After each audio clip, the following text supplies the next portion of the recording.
He is a 2014 congressional candidate for California in District 33. He is also running for Senate this year in 2018. He is actually doing some outreach for the California Brain Tumor Association, and he's actually trying to help us understand the evolution of the dangers, the possible dangers of Wi-Fi technology and electromagnetic frequencies inside our lives. So he is here with us today, Mr. Kevin Otis. Welcome into the QUEvolution. Thanks so much for having me, Gabe. I'm excited about being here.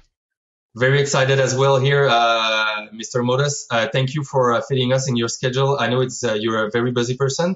This conversation is about 4 months in the making, so I'm very glad that we were able to finally find a moment to do this together.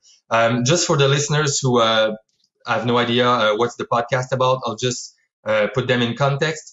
I'm in Montreal, Quebec, Canada. I'm French Canadian. This is where the accent comes from. So please forgive my limited vocabulary, people. And Mr. Otis here is in Washington, D.C., straight from the capital. And he's going to talk to us about the problem of electromagnetic frequencies. My podcast is mainly about understanding the evolution of human race in all of its facets, seeing where we're going with this adventure. And technology is something that I think is very fascinating and important. It can have great advantages, but sometimes problems that are not foreseen beforehand. So, Mr. Otis, I know that you're very passionate about your case and that what you're trying to make people know, that you're trying to bring something into the human consciousness right now about the dangers of EMFs. So I just want to let you lay your case down first for us, please. Tell us. People just bought their gifts for Christmas. They all have new phones and new iPads and everything. Is there a problem with this? What is the big deal with Wi-Fi? Yeah, and I appreciate your concern with evolution. 180 scientists from 35 countries got together and they wrote a formal appeal saying that we should actually have a moratorium on the push and the rollout of the new wireless technology called 5G.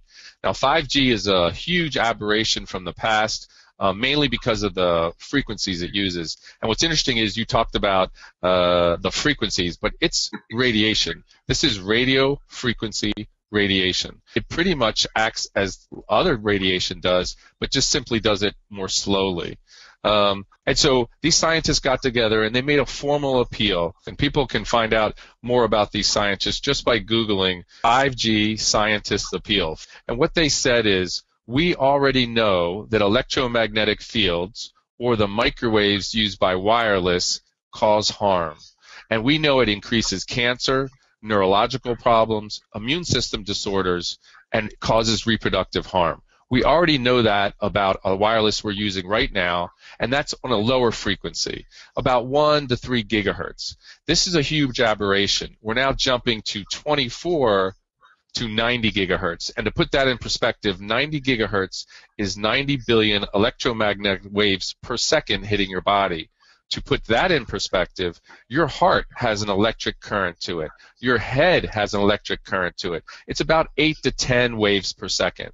So you're talking about billions of times more than what's natural. A physicist from Canada, Paul Heroux, believes this is the beginning of our de-evolution. And that is, we are actually setting our species back by exposing ourselves to such unnatural fields for such a continuous basis and in so many ways from so many sources. So I'm glad your show is about evolution because he believes this is the beginning of a de-evolution. So we're very concerned. And the other problem with these fields, this new technology, because it's very high frequency and we're going from waves that are about 2.5 feet down to waves that are about 2 inches to half an inch, is they don't travel very well like the old wireless does. And so therefore you have to have a cell tower transmitter about every 2 to 10 homes. This is very important because we already know that the cancer rates around cell towers are higher than they should be. And what I've heard is 3 to 4 times as high as they should be. We also know that neurological symptoms, as you get closer to cell tower transmitters, increase. And we have studies that show this all over the world. Wherever we've had cell towers, we see this increase in symptomatology. So this is very concerning because most people do not live near a cell tower right now. But with 5G, you're going to have to be. And also, they're doing this without your consent. In the United States, they're not going to be notifying you when they put one of these transmitters in front of your home. They're just going to put it up, and they're not going to look at environmental, health, or safety issues. They're just going to be exempt from all those kind of factors. They're just going to put it up, and in the United States, you're not even going to be able to refuse it because it's ugly. And for people who have all their utilities underground, these companies are coming in, and they're putting a post up. They're planning on putting a post up and then putting a transmitter on top of the post. Now, the industry, once again, has misled people. They talk about it being small cell transmitters. Understand this. These transmitters are allowed to be the size of a refrigerator, including the transmitter and the power source. So these are not so small cell tower transmitters. And in California, they tried to pass a bill, SB 649, that wouldn't limit the size of your cell tower transmitter. So basically, they could put any size cell tower in front of your home. Very recently, and people can Google it, Hillsborough, California. In Hillsborough, California, they started going through the process of installing these cell towers and cell tower transmitters in front of very wealthy people's homes with only 3 days notification. It wasn't formal notification. They just found out about it 3 days in advance, and they were simply outraged. This has happened in Montgomery County, Maryland, where they started permitting for these transmitters. It happened in Long Island, New York. So the rollout has begun. People need to understand the plan is this year they want to put a cell tower transmitter in front of your home, which is going to be ugly, which is going to be done without your consent or permission and without your ability to say no. It's going to decrease the value of your home, I would expect, because it's ugly. But also, when people get sick because of the wireless radiation, you can imagine the houses that have transmitters in front of them aren't likely to be as valuable as the ones that don't. But understand this, even if you don't have it right in front of your house, these are designed to create a blanket of wireless radiation connecting one transmitter to another and exposing us to a complete field of electromagnetic radiation. The other big concern about 5G, and the reason these scientists got together and feel so strongly about this being a huge mistake for the world, for Canada, for the United States, for anywhere they put them, is because what we know about wireless radiation is it seems to be not what the FCC in America says is the problem, that is power and heating, and their standards to protect us only protect against thermal heating or burning, and people need to understand that. It's more about pulsation. How many times do these waves pulse? How are they modulated? That is, what information do they put on these waves that they're transferring? What we know about 5G is going to be more highly modulated. That is going to be carrying more data. That's why they want to use it. We know it's going to pulse more because it's higher frequency. There's more waves per second. And so the factors that seem to be causing the most biological symptoms are increased with 5G, and that's why we're terribly, terribly alarmed by this, and you should be too. And really, people that haven't been politically active should get active right now. People that aren't environmentalists, they should really be concerned about the environment because their immediate environment in front of their home is being put in jeopardy. And people who weren't really, activists and talking about political and corruption really should start calling out the government, because this is truly a direct effect of political conflicts of interest to the point of corruption. People need to understand that the FCC in the United States regulates wireless radiation human exposure standard. It holds the wireless radiation human exposure standard. And understand this, the FCC is not a health and safety agency. But when they put these transmitters in front of your home, they'll say, it's okay because it's well within the FCC guidelines. Now understand this, I've already said these guidelines, first of all, are not safety standards. They're guidelines. They're suggestions. And they only take into account thermal heating and burning. Scientists can tell you that well before heating or burning, the cells are affected. Their functioning is affected. Their ability to repair is affected. Their whole operation is affected. And that just makes sense. Before you heat or burn a cell, it's affected. Well, that's the bottom line issue here. So the FCC holds the human exposure standard, but they're not a health and safety agency. That's a huge part of the problem. And then, as a non-health and safety agency, they set a standard of thermal heating and burning, which we know is out of date 30 years. For 30 years, this has been out of date. We have clear, scientific, conclusive evidence that wireless radiation can damage our cells non-thermally, below this safety guideline. A recent study that came out, the National Tax, people can find it on the internet. And I want to give people resources they can find and look for themselves. If you Google National Toxicology Program Study -NIH, you'll find a $25 million study, the most expensive of its type and the largest of its type, that was done by the National Institute of Health to settle this question of whether wireless radiation can really damage our cells and cause problems. And this is what it found. It found that wireless radiation can cause brain cancer and heart cancer, and most importantly, non-thermally, below our safety guidelines, taking into account a mechanism that obviously our safety guidelines don't take into account. This is highly important because this was an animal study, but it was very important because it had to collaborate the human studies we already have. We already have studies, epidemiological studies, that show that cell phone use leads to an increase in brain tumors just 30 minutes a day for 10 years. Now, what's interesting about that, I don't know many people who just use a phone for 30 minutes a day, but that's considered a heavy user. The real heavy users aren't really studied. The real heavy users, or the normal users in most cases, like a lot of the kids we're talking to, 3 to 6 hours a day, they're not being studied. For the heavy users, there's a clear association. So understand this, 30 minutes a day of cell phone use to your head will double to triple your risk of a brain tumor.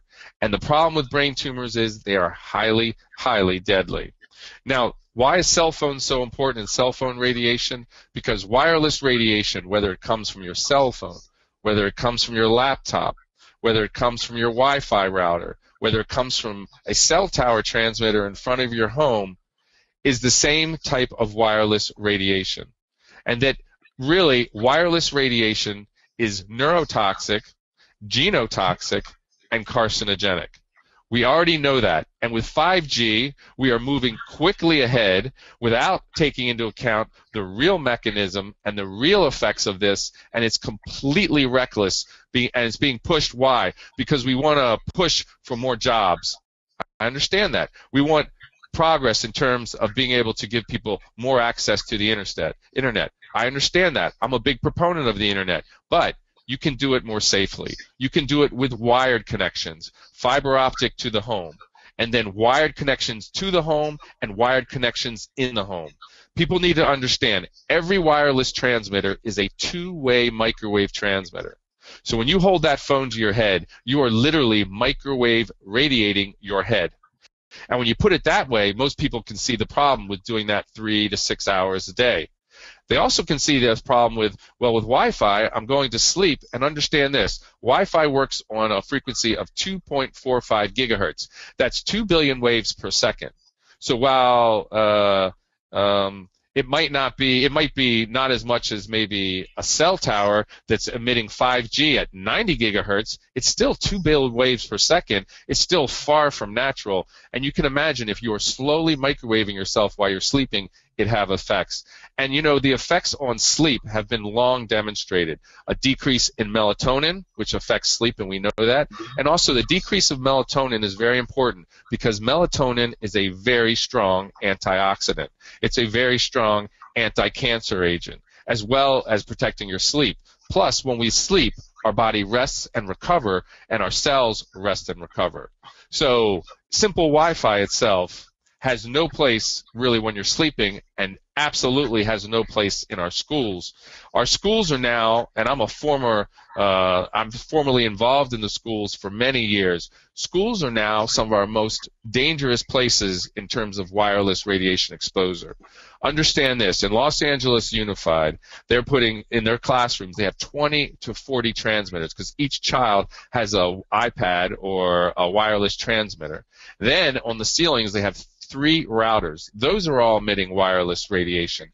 Understand that that classroom is next to another classroom with the same thing, and might be above another classroom that has the same thing, and might have a classroom above it with the same thing. And so you're talking about the most intense exposure with our children who are most vulnerable to electromagnetic radiation effects.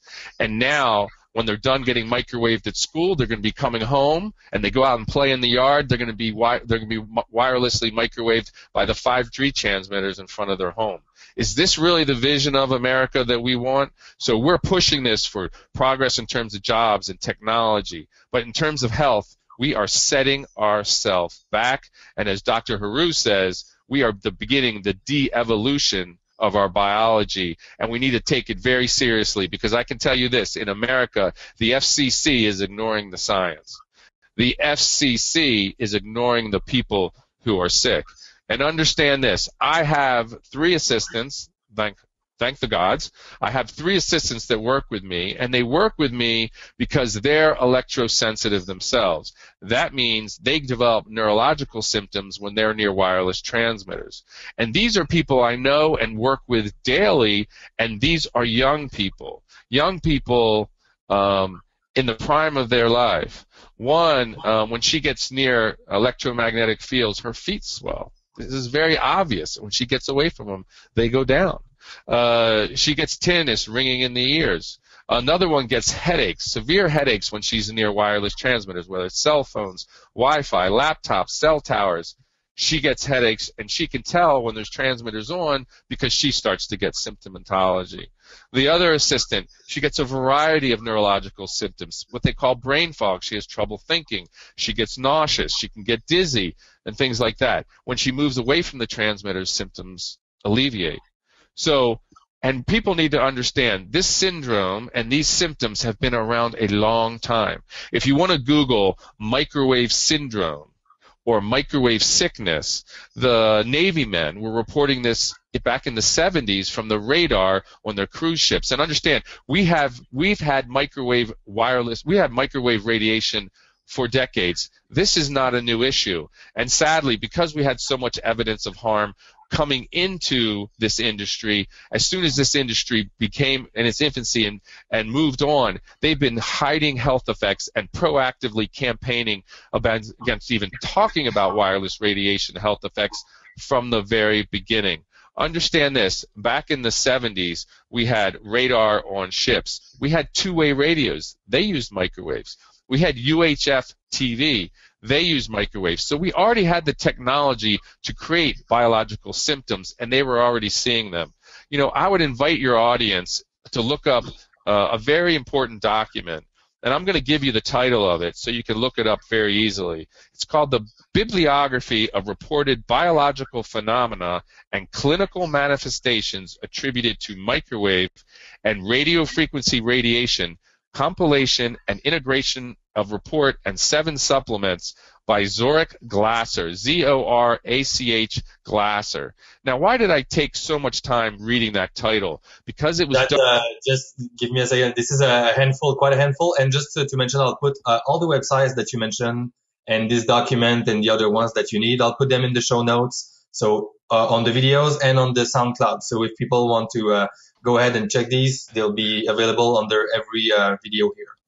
Yeah, and I point this out because this was done by the Naval Medical Research Institute. And understand, they didn't have the internet back then, but this is a compilation of studies. Okay, this looks at 3,700 studies looking at biological effects. So when the FCC and the wireless radiation and the wireless industry says there's no evidence of biological effects, they are simply lying. And I encourage people to look online and look at it for themselves. Single-spaced, 100 pages of studies listed. 3,700 studies, which I have and can send out. My understanding is it was actually 5,700 studies, but I'm having a hard time finding the document that has the remaining studies in it. The point is, people were getting sick. And what's interesting in this document, the first 11 pages talk about the symptoms, the neurological symptoms they were seeing with Navy men.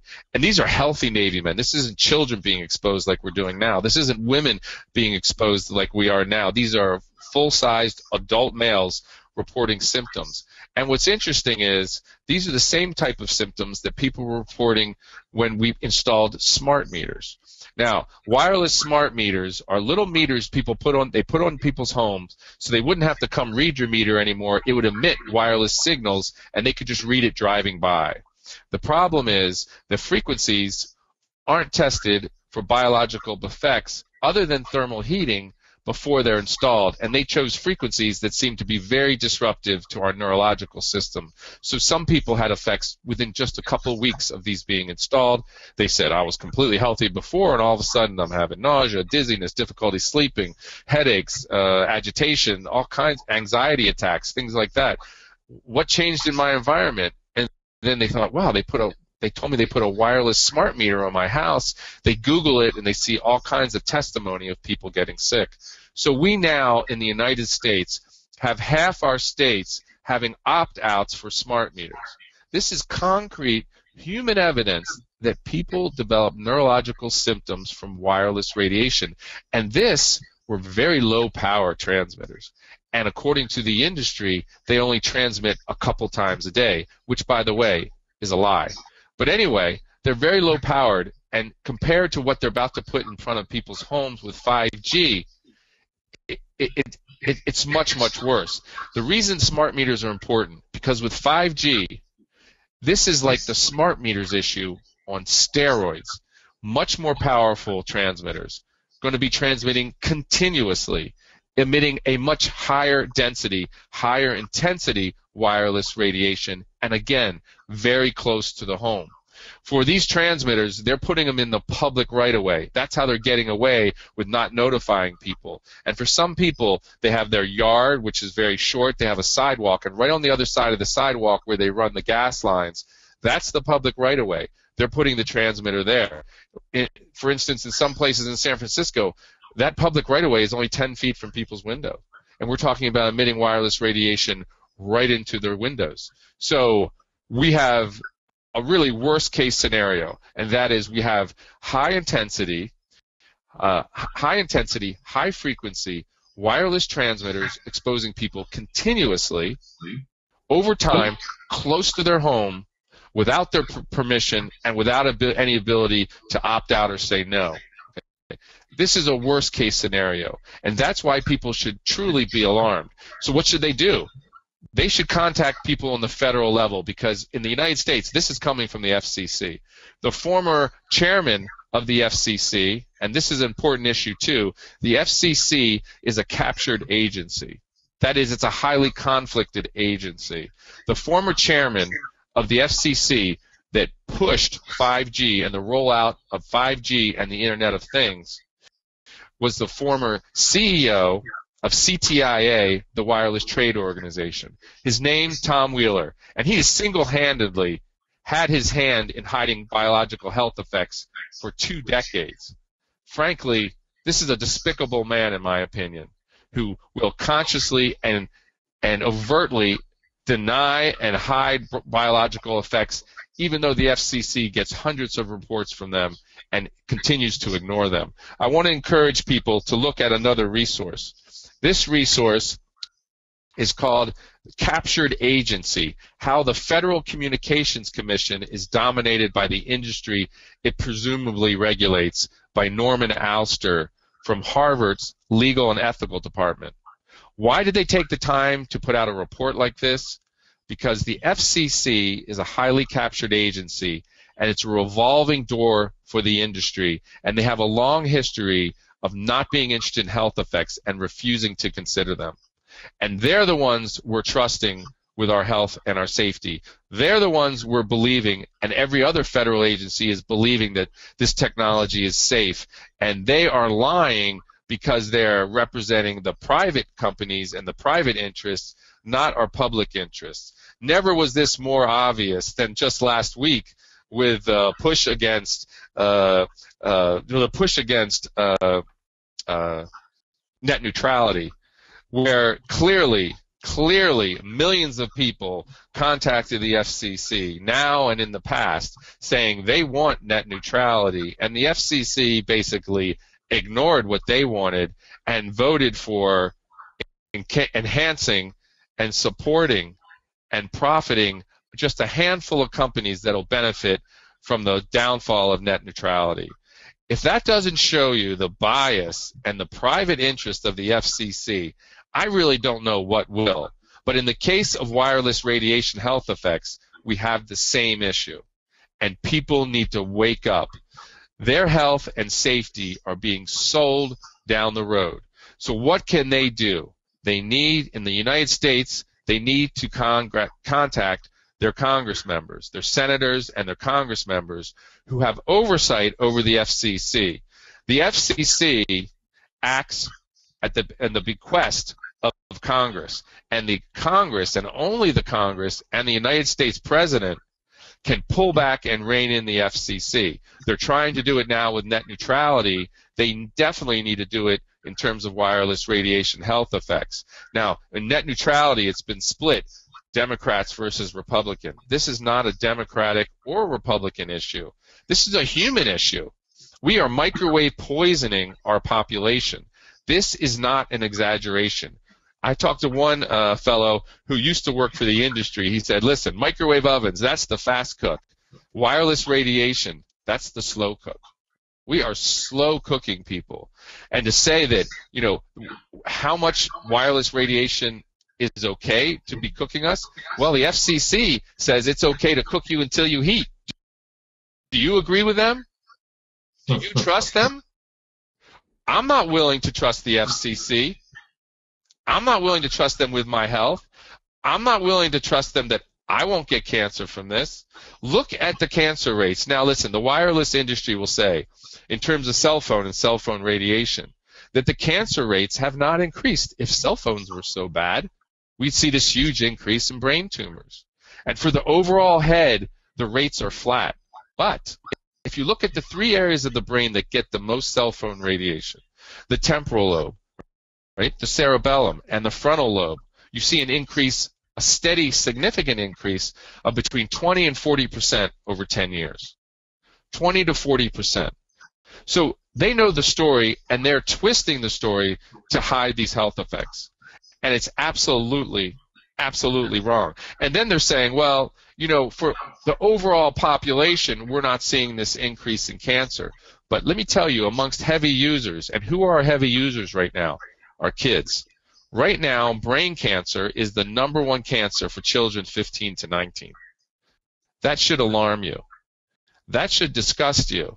It disgusts me because understand this, when these children get brain tumors, they usually die. They devastate families and communities. Now, everyone shouldn't have brain tumors and die, but when we're putting our children at jeopardy, at that point, the stop sign must come up. It must come up. But that's the state of affairs. Now, if you look at studies that look at when cell phones, before they came, 1992, before they were proliferated, brain tumors and brain cancer was not the #1 cancer for kids 15 to 19. So things have changed. But they're not looking at the heavy users. Okay? Another thing, if you look at MD Anderson did a study looking at anal cancer. Anal cancer is up almost 100% in children 17 to 25. And the study said, and then in people 50 and over, it's decreasing. They said it shouldn't be like this. Something's wrong. And I wrote the authors. I said that's because children are putting cell phones in their back pocket. They ping to the tower about every 10 to 15 seconds, waiting for a call, and their anal area is getting microwave radiated. The problem with anal cancer, again, is it's highly, highly lethal. So no one's putting these things together. It's time we start dotting our I's and crossing our T's and making the connection, because with 5G, we can no longer afford to ignore what's happening. There's a reason cancer is really rampant right now, and if you start looking at cancer and the location and exposure of wireless radiation, you're going to find a lot of answers. Also, for all these young women who are developing these strange immune system problems, fibromyalgia and things like that, I believe if the doctors go to the doctors, they can't find anything, can't find anything, rule out wireless radiation exposure. Minimize your exposure and see if you feel better. Sadly, it takes 8 to 10 years sometimes for people to figure out that they're electrosensitive. That is, they're neurologically sensitive, or they have what was more accurately called microwave sickness. The industry likes to call it electrosensitivity, to say, oh, these people are just sensitive. No, we're all sensitive. All our cells are being affected. Some people have symptoms and can recognize it, and some people don't. Some people's symptoms don't come until they get cancer 5, 10 years down the road, and that is absolutely abysmal and sad at best. So it's time we start holding the FCC responsible, we start holding our Congress members responsible, and say very clearly we don't want these 5G cell towers in front of our homes. We don't want wireless radiation proliferated in our schools. We have wired fiber optic to the home, which can be as much as 100,000 times faster than wireless because the transmission is more cyber secure, because with all this wireless we are proliferating, we are making our country much, much more vulnerable to hacking. All these, weekly you hear about companies that have the money and resources to protect their computer systems, and they're being violated and information's being stolen. Why do you think it will be any different with these wireless systems in our residence? The reality is all these public Wi-Fi systems, they cannot be secured, but fiber optic and wired connections are much more secure. And then wired connections in the home, wired connection from the router to your computer, turning off the wireless in your computer, using a wired keyboard and mouse, using a wired phone, a corded phone from the wall, which doesn't run out of power, doesn't emit any types of wireless. That's the safe solution. And then when you leave the home, using wireless sparingly. But don't put these wireless transmitters, these cell towers, on our businesses. Don't put them near our homes. Don't put them on top of our churches. Listen, the wireless industry knows that wireless radiation is harmful because they're getting sued for it. The evidence is being brought to them, and understand this. The Italian Supreme Court has ruled that cell phone radiation can cause brain tumors, and they're paying out on it on cases where workers have developed brain tumors. And there was a more recent case just last year that ruled once again in the favor of someone who developed a tumor from cell phone use. Understand this. Just last week, the California Department of Health put out warnings about how to use wireless technology more safely, and that is keep distance from your body. And what is that based on? It's based on the warnings in your own phone that most people don't know about and can't find themselves, and they're warning them, you need distance. Distance is your friend. On the other hand, they're saying, well, the evidence is still evolving. Well, how much more evidence do we need? The Italian Supreme Court ruled conclusively that wireless radiation can cause brain tumors. So obviously, in their mind, the Supreme Court judges felt it's not just evolving, it's evolved. And people need to wake up. In this country, in the United States, it has been business interest and profits over public health. And when it came for the California Department of Health, they didn't release these warnings because they wanted to. The reality is they sat on these warnings for 7 years. They did something like 27, and I'm not exactly sure, but like 27 different revisions of these guidelines so they didn't have to release them. Eventually, Dr. Joel Moskowitz from UC Berkeley School of Public Health, and people can look at his website. He's been following the research worldwide for years on wireless radiation health effects. They can go to saferemr.com, saferemr.com. He sued them because he knew people intimately involved in developing these guidelines, and he sued them to release them. Then the press got a hold of him in San Francisco and talked about them openly and wildly, and then finally did the California Department of Health release these warnings. And then also saying, but the science is still evolving. Really? Then why did you release these warnings? Because the evidence is there.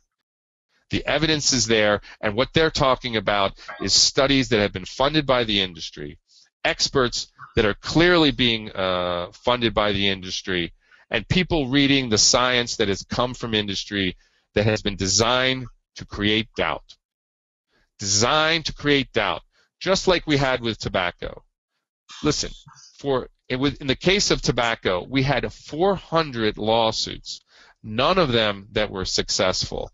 Finally, the attorney generals, knowing that cigarette smoke was harmful and causing cancer, went to the industry and said, you are costing the states way too much money. Now, either you do something about it and settle with us, or we're coming after you, and when we come after you, we are going to take you down.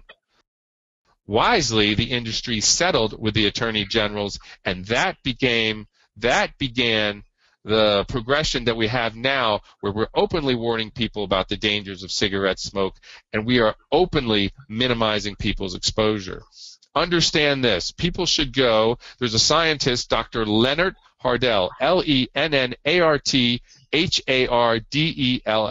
He's a MD and a PhD from Sweden, and he's been doing studies with a group of scientists that clearly show association between wireless radiation, cell phones, and brain tumors.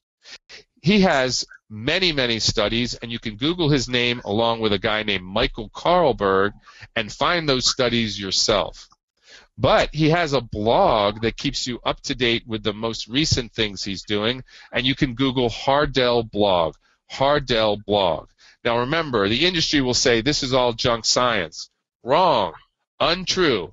This is real science from real institutions that are very established. And why is Sweden so important? People need to understand wireless technology began in Europe. That wireless was being used 15 years before it came to the United States. That we have really just proliferated it and grown it massively. So why is that important? Because we should be listening to these Swedish scientists and doctors in talking about wireless radiation health effects. We should be mindful of what they already know. We should use it to warn people like we do with cigarette smoke, and we should use it to minimize people exposure like we do with cigarette smoke. And what Dr. Leonard Hardell argues is that we now have enough evidence, clearly enough evidence, to classify wireless radiation as a class 1 human carcinogen like we do cigarette smoke. And he bases it on this National Toxicology Program study, which shows the animal studies that go along with the human studies that we've had for actually some time now. And people need to understand the World Health Organization has already classified wireless radiation from all sources as a possible carcinogen. So the worst case scenario, at least we are exposing people to a possible carcinogen in front of their homes without adequate review of the science about environmental or health or safety effects. But the reality is we now have enough evidence to classify it as a class 1 human carcinogen like cigarette smoke. And this is what Dr. Hardell argues, and he has the science to back it up. So people need to be understanding this. Now, are we going to get an increased classification? Not likely, because the World Health Organization is the people who increase classifications. And it was the IARC, the International Agency of Cancer, IARC, which is part of the World Health Organization, that classified it as a possible carcinogen. Now understand this, there is a group called the EMF Project that has been formed within the World Health Organization, made up of scientists that have been used to defend the industry from lawsuits that are actively dismissing all of the new science. And that people need to understand that the World Health Organization says there's no adverse health effects from wireless. Ignoring their own agency, the International Agency for Cancer Research, which is mandated to look at cancer issues and uses the top-notch cancer researchers from the world. And they did a complete review of all the science worldwide in 2011. They are ignoring their own agency's findings, and instead they are siding with the IEEE and ICNIRP. Now, what is ICNIRP? ICNIRP is a group of scientists that were self-appointed from industry that says, oh, there's nothing but heating effects that we have to worry about, and our current safety guidelines are adequate. So they're ignoring their own agency within the World Health Organization, and instead they are favoring ICNIRP. Now, why would the World Health Organization do that? That's because if you go to their website and you look under corporate partners, you will see AT&T is a corporate partner of the World Health Organization. AT&T is a, I'm sorry, excuse me. you'll see if you look on their website that the #1 funder for the World Health Organization is the Gates Foundation. They fund the World Health Organization to a higher degree than the United States does. You will also see that the Telecommunications Union donated $800,000 in 2015. You will also see, I think it was $275,000 was donated by Qualcomm. And you also know that about 3/4 of their funding comes from these outside sources. So like the FCC that has been compromised in terms of being basically composed, their commissioners are composed of wireless industry insiders. Right now, the current FCC chairman is a former Verizon attorney. And guess what? He's working for his former employee. And that's what people that were trying to protect net neutrality were pointing out. This guy is basically working for his former employee because there's 3 companies, basically 3 or 4 companies that are benefiting from net neutrality. So the World Health Organization, that is probably the most significant agency we have that is supposed to be impartial and supposed to protect the public's health, has been highly compromised. And this is what we see across the board. Now, in the United States, the FCC, the industry will point to the American Cancer Society and saying that the American Cancer Society says there's no problem, there's no adverse health effects from wireless radiation. That's what they'll say, but when you look on their website, you'll see that AT&T is one of their corporate partners. You'll see that Motorola, Boeing, and one of the electric companies is on their global council, advisory council, founding advisory councils. So that they have captured the American Cancer Society as well. Why? How can I say this? Because they're ignoring their own, their chief medical officer, Dr. Brawley, who came out after the National Toxicology Program study partial findings were released and said this represents a paradigm shift in how we look at non-ionizing or non-thermal radiation and its effect on cancer. Even though their own chief medical officer put out a press release saying that, and I encourage people to look it up themselves. If you Google ACS responds to new study linking cell phone radiation to cancer, you will see Dr. Brawley's press release on the National Toxicology Program study. So they're ignoring their own chief medical officer, and it sounds like they're working for their corporate partners rather than the public. And this is what we're seeing across the board, that the industry has infiltrated the agencies and organizations that are supposed to protect the public's health, that are supposed to speak to the threats that we have, and have become partners financially with them and have affected what they're communicating to the public. So the public must be suspicious. And the reality is, we are the best evidence. My 3 assistants who are have neurological effects are the best evidence. And other people are the best evidence. I encourage people to Google, and I encourage you to Google LeBron James spring surgery. LeBron James spring surgery. And what you'll see there is that LeBron James had a salivary gland tumor removed from his jaw when he was only 25, and there were about 2 articles written on it. One of them was written by someone who knows his family very well and had done a biography on him, and as part of the article he said, why isn't anyone else writing a story on this? If this guy wears the wrong T-shirt, it's international news. He had a tumor, luckily was non-malignant, that was so big in his jaw it took 6 hours to take out, and it was near very important veins running through his body that could have hurt, damaged, or killed him. And yet most people haven't heard about this. So I haven't heard about it, and I'm a big fan of LeBron James. I love basketball, and I've never heard about that. So I encourage people to look themselves. There's about 2 studies on it, but the question is this: why is potentially our most able-bodied, healthy citizen getting a tumor in his jaw? Salivary gland tumor. Now, what we know is that Israel has done their own studies showing an increase in salivary gland tumors related to cell phone radiation, and they're warning the public about it. Not here in the U.S.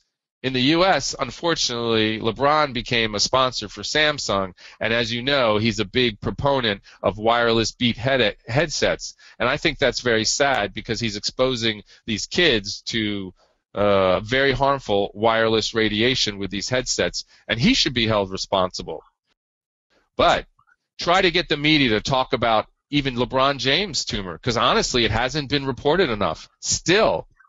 And they don't want to. Why? Because wireless is one of the top advertisers for media, and they simply don't want to jeopardize their advertising dollars. So again, the public's health and the public's concern is being sold off so they can get advertising revenue that they need. I think it's despicable. The reality is the National Toxicology Program study that does represent a paradigm shift, and people need to understand that was a partial release. They released it early because they felt we need to let people know this right away, because even 1 or 2 years could mean the difference between someone getting a brain tumor and dying and not. The rest of the study is now being released showing DNA damage. And so the recent California Department of Health warnings came out, and many studies, many articles said that, wireless radiation can't damage DNA and therefore it can't cause cancer. That's not what the National Toxicology Program study showed. And if you go to bioinitiative.org, you will see a compilation of studies that look at biological effects, non-thermal biological effects, to all systems of the body, and you'll find these recent studies. People can just Google National Toxicology Program study DNA damage, and you'll find that's the recent release of information. So, but what people need to understand here is that National Toxicology Program study was commissioned 16 years ago. 16 years ago, that study was funded because we had the study showing human effects long time ago. So it was important to have this collaborating animal study. The study was 2 years long. Why would it take 16 years to begin to release the findings of a study that only took 2 years, in essence? Why? Because they knew what it showed. They knew what it found, and they didn't want to release the results. This is more evidence of them sitting on health effects. But understand this. Since then, funding for research in this area is little and far between. You can Google, UCLA did a study showing that pregnant women that use cell phones had children with more behavioral problems. And Yale has done a study looking at rats, showing that rats that are exposed to simple cell phone radiation had infants that had more neurodevelopmental and behavioral problems, similar to what you see in ADHD. Now, UCLA's study was very important because it was a repeat of a study that was already done in Europe showing its validity. I talked to Dr. Liffitz at UCLA, and I said, tell me about this study, what's happening next? She goes, we would like to do a series of studies, and that's what we like to do, but, I can't find funding. What's interesting, I'm from Los Angeles. What's interesting is, while she can't find funding for more studies showing behavioral problems as a result of pregnant women being exposed to cell phone radiation, across campus they received millions of dollars from the industry to develop smart vehicles or wireless vehicles and wireless technology. And this is what the industry can do. They can say, you know what, we don't really like you doing these studies on biological effects. How about we give you millions and millions of dollars to do studies looking at wireless technology and how we can apply it more. And that's their right, but people need to understand this is what's happening. The science is being manipulated. The experts are being paid, and not just a little bit. They're being given lifetime research grants to speak on the behalf of industry, and that the science that is out there is being ignored. So go to bioinitiative.org, and look at this compilation of studies. What's important is the recommendation. This is not a peer-reviewed in itself, a peer-reviewed compilation. But what it is made up of peer-reviewed studies. And what it did is the authors simply said this: we want to set an exposure standard that is below any of the study's findings in terms of biological effects. Makes sense, common sense. And they recommend an exposure standard that is 10,000 times lower than what we have here. People also need to understand, Russia has a lower exposure standard for wireless radiation than we do because they recognize non-thermal effects. Austria has a standard that is 100,000 times lower than ours because they recognize non-thermal effects. That other countries have had standards that recognize these non-thermal effects for decades. So to say that there's no non-thermal effects is simply ridiculous, and it's time we stop just believing everything the industry says and believing the public, the PR machine that the industry has, and that you saw that machine work when the California Department of Public Health put out their warnings. You saw it when the National Toxicology Program study results came out, and there was a tremendous spin on it. They said, oh, well, only the male rats showed an increase in brain tumors. Well, that's normal with cancer studies. That means nothing, and yet they made a huge deal of it. And they said, oh, this is just animal studies. This is just animal studies. Well, we already have the human studies. This was meant to correlate it. And what Dr. Brawley said at the American Cancer Society is this is a very significant study, because what it showed was that the rats that were exposed more to wireless radiation was more likely to develop cancer. Why is that important? Because with 5G, we have our current wireless radiation exposure from 2G, 3G, 4G that is lower frequency, these longer waves, and now we're putting on top of it 5G technology, which is very dense on top of it, filling in those spaces.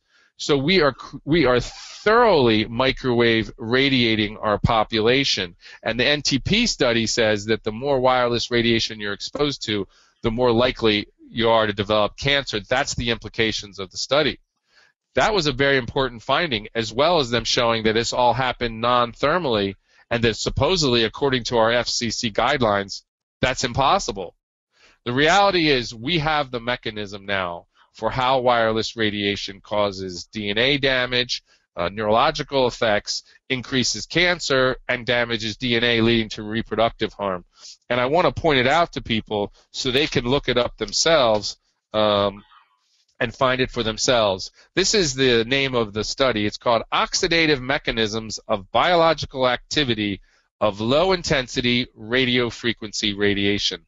Oxidative mechanisms of biological activity of low-intensity radiofrequency radiation. And the first author, is Yakymenko.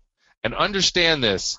This is an important study because what it found is we have a consensus. That is, they looked at 100 studies, 93 of them agreeing that wireless radiation can cause DNA damage, leading to cancer and other health effects non-thermally. And it's not just one author. I heard one of the industry guys say, oh, well, this was a study out of the Ukraine. I said, that's not the point. The point is they looked at 93 studies from all over the world. That Indiana University is included in this study in terms of being one of the authors. And that, so we now have the mechanism. And by the way, the industry will say it's impossible and there is no mechanism. That's simply a lie. They're simply ignoring it. The reality is there's likely multiple mechanisms because this affects different systems of the body, causes different types of harm, and depending on the type of frequencies, we might have different mechanisms. But in general, what this study says, and this is a meta-analysis, is that we do have a definitive mechanism, and that is oxidative stress. I heard someone who recently had a relative unfortunately die from cancer. She said, I think it's due to stress. And I agree with her. It is due to stress. It's due to cellular stress. And what happens in a very basic way is the waves come in, and think of it Wi-Fi, 2 billion waves per second. You can't feel it or see it, but your cells do. They're electromagnetic. We need to understand our bodies are electromagnetic. We conduct. Our cells are electromagnetic. You remember from biology class, you have your positive and your negative. And these are electromagnetic waves passing through the cells. And when these cells feel all these billions of waves per second passing through them, they see it as an injury or insult, and they close up to protect, like they would for anything else. And when they close up to protect, the problem with that is when they close up, free radicals have the opportunity to build up and bang and bang and bang and damage the DNA over time. The problem is damaging the cells which aren't repaired can lead to mutations leading to cancer over time. And that for some people, it seems, these cells, when they close up, it affects intercellular communication or neurological communication, and that causes neurological problems. It also, you can see how that would lead to immune system problems, that literally the immune system is being overwhelmed and is not functioning the way it should, and then we're having immune system problems. So you can see that. And that's why this study is so important. But it's not the only study looking at mechanisms. We have the mechanism now. So all this is being ignored, and the FCC is saying, and the United States is saying, but also worldwide, they're saying, there's no non-thermal effects. There's no mechanism. We're just going to push ahead and roll this out. And with 5G, it's very scary because the push is we want to be the first one to roll it out. We want to get everything out there as quick as we can. We got to race South Korea. We got to race other countries. But understand this, salivary gland tumors, thyroid cancer is on a tremendous rise in South Korea. Understand, when you hold a cell phone to your head, your skull provides some kind of shielding from that wireless radiation, but your thyroid is exposed. Your thyroid gets direct hits, and for children, if they're holding a big phone and their head's small, that thyroid's getting lots of exposure. So we're seeing an increase in thyroid cancer across the developed countries. But we're ignoring that too, and no one's putting 1 and 1 together, 2 and 2 together, because frankly they're getting funded not to look at this connection. But we have to be smarter. What's interesting is the industry is absolutely brilliant. Whatever they call smart, you should say is stupid, because these products are stupid for our health. Anytime you hear smart, you should say, whoa, let me question that. The reality is wired connections are what's safe. You want to have a smart home? A smart home is one that has wired connections, wired running to the house, wired connections inside, uses landlines. When you come home, you forward your phone to your landline phone, and you use it while you're in that. You use wireless minimally to maximize its benefit and minimize our wireless radiation exposure. Now that's smart. What are we doing instead? We are maximizing our wireless radiation exposure, and we are minimizing our alternatives. Actually, in the United States, the FCC, no big surprise, is allowing companies to decommission the landlines, decommission the safe alternative. Remember in the U.S. when there was a time when we had rail cars, we had trains and rail cars running a lot of places, streetcars and things, and they were decommissioned in favor of cars, in favor of roads and cars to encourage that industry. We're at that point now where we have a safe alternative. We have wired phone connections. And the reality is we could develop the technology and put DSL routers on those landlines to run internet out to these rural communities on landlines we currently have, if we put the money into the technology and developing it. That's our cheapest, safest way to get internet out to our rural communities. And the reality here in the U.S., the FCC is looking to lower the standard in terms of how much wireless connectivity we need to have in rural communities, from 25 up to 25 up and 10 down to now 10 up and 1 down. What does that mean? That means they're going to allow for a very poor wireless connection in rural communities. So not only are we pushing wireless into now our rural communities, which used to be safe from so much wireless radiation exposure, we are going to be pushing a technology that's likely not to work very well. Understand this. 5G technology, with its high density and high intensity, can be interfered with very easily. That is, it can bounce off of raindrops. This is not a good thing to use in rural communities with poor weather. It doesn't travel very well. This is not a good technology to use in rural communities. To line our streets with wireless transmitters all the way up our street, rather than use the wired landlines and empower them with DSL, is simply ridiculous. We are being pushed a technology that they're selling, which is not the best solution and is certainly not the healthy solution. We need to hold them responsible. What the government is doing at the bequest of the industry and its lobbyists is criminal. In the U.S., what I can tell you is this. AT&T spent $13 million lobbying Congress last year. Verizon spent $10 million. CTIA, the wireless lobby group or trade organization, spent another $10 million. Okay? So we're talking about $35 million. How much money did you spend, or the citizens of the U.S. spend, lobbying Congress so that they would work on their behalf? The reality is we're getting outspent, we're getting out-resourced, and we need people to reach out and demand that their representatives do just that, represent their interests. If people want to get involved, if people want to contribute funding, we're happy to take it, to get attorneys, which the industry has used to push their desires and to enforce their regulations so people can't fight against this technology. My email is 5gharmful@gmail.com. 5gharmful@gmail.com. Maybe you don't have money or resources. You just want to contribute clerical help like my assistants have. Contact us for that. Organizational help. We'd love to have you. We desperately need it. Say you're good with computers, websites, social media, organizing.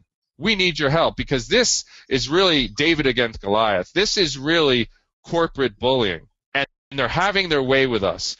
And what you'll see on those recent news videos in Hillsborough, California, in Long Island, New York, in Montgomery County, Maryland, is they are bullying these communities, saying we can put anything we want in front of your home and you can't do anything about it. And frankly, you can't. And that should make people outraged, and it should get people off the couch and into action. We need your help because this is not our issue. This is now everyone's issue. The FCC in the United States and the industry around the world is making this your issue. By putting these transmitters in front of your home, they're making this problem your problem. And we know cancer rates for people who work in the electronic fields have always been elevated. Well, now we're all in the electronics business. We're all being exposed to tremendous amounts of electromagnetic fields. And let's do a little bit of explanation. You talked about electromagnetic fields. Understand this. These wireless devices emit electromagnetic fields. They're in the form of microwaves. So we use microwaves or electromagnetic fields. We mean the same thing. And radio frequency radiation, which is what the scientists call it in their studies, is just a form or a spectrum within that microwave band. Radio frequency radiation. They're all talking about the same thing. And it's the terms that make some of this stuff not as accessible. But understand this. If you're technologically advanced enough to use this technology, you're technologically advanced to read some of these studies. Go to thebioinitiative.org. Go to thebioinitiative.org. Contact us to take control of your home. Contact that because whether you're a Democrat or Republican, this is wrong. I have to tell you, Republicans have been very open to what we've talked about. Why? Republicans don't think that the government should control our homes or affect our homes. And that's what's happening here. They don't think that we should violate people's property rights, property values. But that's what's happening here. They don't think that the federal government, the FCC and Congress, should overreach their bounds and force state and local governments to do things. And that's exactly what these bills do. There's a bill, these bills are basically the same bill repeated across the states called the wireless WTF. And it is exactly WTF. The wireless telecommunications facility bills that are designed to explicitly take away the rights of local governments to say no to these transmitters for any reason. This is federal overreach. This is not right. Our government was never meant to be dominated by our federal government, and the Republicans believe that, and that's what's happening here. Unfortunately, the Democrats have been co-opted by the wireless industry. One of the top funders for the Democratic Party is the wireless industry. Now, of course, the Republicans are being funded by wireless also, but they have other supporters, you know. They have the gun lobby, they have the farmers, they have the military, they have other, they're more diversified. But frankly, I believe the Democrats have really sold their souls to wireless, and they've been sold on the idea, and unfortunately environmentalists have been sold on the idea that we can use these wireless transmitters to manage our consumption and save our planet. What they're ignoring is this is damaging our planet's ecological system in itself. So they've been sold on that. The other thing is they've been sold on the democratic idea that we need to empower people and we need to empower minority communities, and we're going to use wireless transmitters near their homes to give them access to the internet to empower them to opportunity, business, and a better life. While I agree with that value, this is not the way to do it. We need to use wired connections because now you're going to be exposing those minority communities to much more biological effects. So they've been sold this bill of goods that wireless transmitters are the ticket to their values and goals. And what I tell you is I appreciate your values and goals, but this is not the way. Wired connections, fiber optic to the home and wired connections in the home, that's the ticket to do it safely, to do it more effectively, and to do it in a more cyber secure way. That's the way to do it. But unfortunately, the Democrats have been sold, and rather than standing up for the health of children, which they're supposed to do, and they say they do, they're jeopardizing our health with the proliferation of wireless. And rather than being the champions of justice, which they say they are, for the little guy, unfortunately, they're, in the case of this, they're concentrating and putting aside special monies to put the most transmitters in minority communities in the name of democratization of the economy. But that means they're going to have much, much more health effects. That's sad. So unfortunately, the Democrats have been co-opted. There's no other way to say it. And the Republicans right now are listening more. But both sides need to listen because this is a tremendous mistake. We are microwave poisoning our population. And the evidence is the people themselves.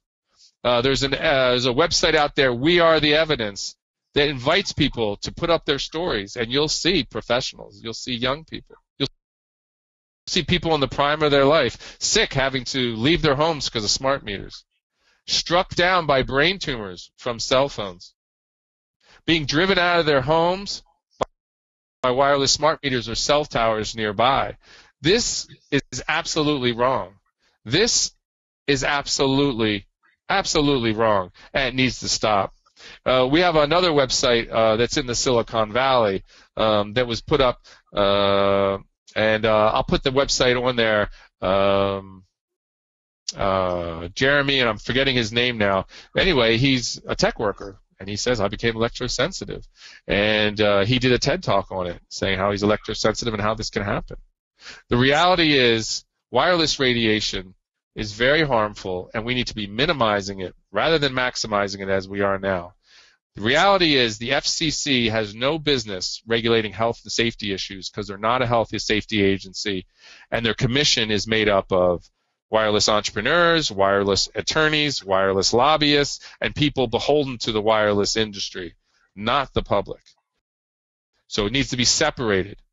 We need the EPA, and people need to understand the EPA for some time early on in this evolution had their own scientists, were doing their own studies, and actually proposed to the FCC a thermal and non-thermal standard. A thermal and non-thermal standard, and we have documentation of this. Unfortunately, shortly after that, Congress defunded the scientists that were doing this research and asked them not to participate in any more EMF activities because they weren't seen as valuable. This is sad. Shortly after that, in 1996, Congress passed the 1996 Telecommunications Act, and it was signed by Bill Clinton. This was a very sad bill in terms of Section 704. What did Section 704 say? And people need to understand how this has happened. Section 704 said that only the FCC can look at environmental factors and can set environmental standards for wireless radiation. Unfortunately, the courts have interpreted that to mean health and safety also. And that's why the industry will go to these local governments and threaten them with lawsuits or sue them, actually sue them for even saying no to cell towers based on health and safety. That's when we're talking about corporate bullying. That's the state of affairs. And that was done in the 1996 Telecommunications Act, Section 704. And that section is still being used to limit how much you can sue someone if you get sick from those cell towers near your house, and limiting the local government's ability to look at health and safety. What I can tell you is I went to a local government meeting just 2 weeks ago, And once again, they said, we cannot look at health and safety. So if you have if right now, if they want to put a cell tower near your house, and it's right near your house, and it's one of the old type of cell towers, 3G, 4G, you'll be notified if you live close enough, and you'll be able to go to the zoning meeting, and they'll say you can talk about whether you want this or don't want this, but you cannot talk about health and safety because that's been banned by the 1996 Telecommunications Act. This is happening in America. This is not American. To ban a form of speech, to ban local governments from considering health and safety, their most important responsibility, this is truly corrupt. This is truly unjust. And for all those organizations that say they're fighting against injustice, this is a true injustice. And yet it continues. And now it's being used to roll out the 5G transmitters. But understand this, they're not sure it's going to cover all the 5G rollout. So now they're passing bills on the state level, this WTF, or Wireless Telecommunications Facility bills, to make sure that you have no ability and your local government has no ability to protect you. This is absolutely unjust, and people should be completely outraged. The FCC needs to be held responsible, and the Congress that empowers them needs to be held responsible, and you need to join us in doing so. 5gharmful@gmail.com, 5gharmful@gmail.com. If you're electrosensitive and you're getting sick from wireless, and I hear stories every day, young people. And I believe, and this is my theory, because we haven't looked at different ethnic groups, or maybe different ethnic groups more affected by wireless radiation. We certainly haven't looked at that, but I wonder. And we haven't looked at different genders. I believe women are even more affected by wireless radiation than men are. Why? Because if you these are microwaves, and if you put a steak in a microwave oven, it'll sizzle because it's the water and fat that sizzles. And if you put rice in there, it doesn't really do very much. I believe that women are more like steak and men are a little bit more like rice, in that their water and fat is more agitated by these microwaves. They're holding the microwaves longer and disposing of them less efficiently, and therefore they're suffering more health effects. And especially those that are sensitive to other types of environmental issues, they're even more vulnerable. Understand this, the safety standard guidelines we have now were never developed enough to take into account people with medical conditions, special medical conditions. They were never taken into account to be adapted for children, but yet they've been adapted for children. They were never intended for that. And were never meant for long-term, prolonged exposure. They were meant for acute exposures and looking at heating and thermal effects. But now we are long-term exposing people, and that's where the problem is. That's where the harm is. Long-term, non-thermal effects over time. That's where our problem is, and that's the concern with 5G, and that's the problem we're going to have with 5G, and it must be addressed. And as these scientists, these 180 scientists, and you can look at 5G Scientist Appeal and pull up the appeal online, what they're saying is, this is a big mistake. We must have a moratorium. We must stop. We are not protected. These standards are not protective, and we are moving head first due to the influence of industry worldwide that is disregarding health and safety issues. And the industry needs to be held responsible. The fact that laws like the Telecom Act that keep you from looking at health and safety have been passed, right there alone, that should call it into question. I was at a hearing on cell towers, and this guy said, okay, I can see the problem with cell phones to your head and causing tumors. Okay, I can see that. But, I don't know about these neurological effects. I think it might be just in people's heads, right? And I said, really? Let me ask you something. Well, some people are allergic to pollen. Not all of us are allergic to pollen, but some of us are. Do you think that people who are allergic to pollen, it's just in their head? It's some kind of mental disorder? He said, no, I see what you mean. And I said, let me ask you something. If there were no health and safety effects and no evidence of health and safety effects, why would you have to pass a bill like the 1996 Telecom Act and include a section like Section 704 if there were no health effects? And why would they have to ban us talking about them here at this meeting if there were no effects? And he just got quiet. He said, Good point, my young man. Good point. And I think people should be thinking the same thing. Why would they have to prevent looking at it? Why would they have to pass bills like the wireless telecommunications facilities bills that ban you from looking at health and safety if there was no health and safety issue? The reality is, without this ban, I could come to these cell tower meetings and these 5G cell tower meetings if we were being notified, and I could bring more than 10,000 studies showing why this should not be going in front of your home and why your children should not be exposed to it. I could bring hundreds of scientists testifying that they've done their own peer-reviewed research, because that's who's in this appeal. Scientists that have done their own peer-reviewed research that could say we should not jeopardize the health of our children, especially when we could run fiber from those transmitters to the homes, when we could wire all these devices that we want to use for the Internet of Things. Let's talk about the Internet of Things and the whole vision of the Internet of Things. Understand this. The vision of the Internet of Things is that you have 500 wireless transmitting devices in your home. That means anything and everything, and listen, this is how the Congress, when they're talking about this in Congress, this is how they talk about it. Anything and everything that can transmit will transmit. All transmitting. The problem with that vision, and that we're going to be having them all interconnected and working together in this, this web of interconnectivity. The problem with that vision is, within that web of interconnectivity is us human beings being affected. And that's the problem. You know, when they develop these transmitters, when they develop these devices, they don't do it with cellular biologists as part of the team. They don't do it with other medical doctors as part of the team.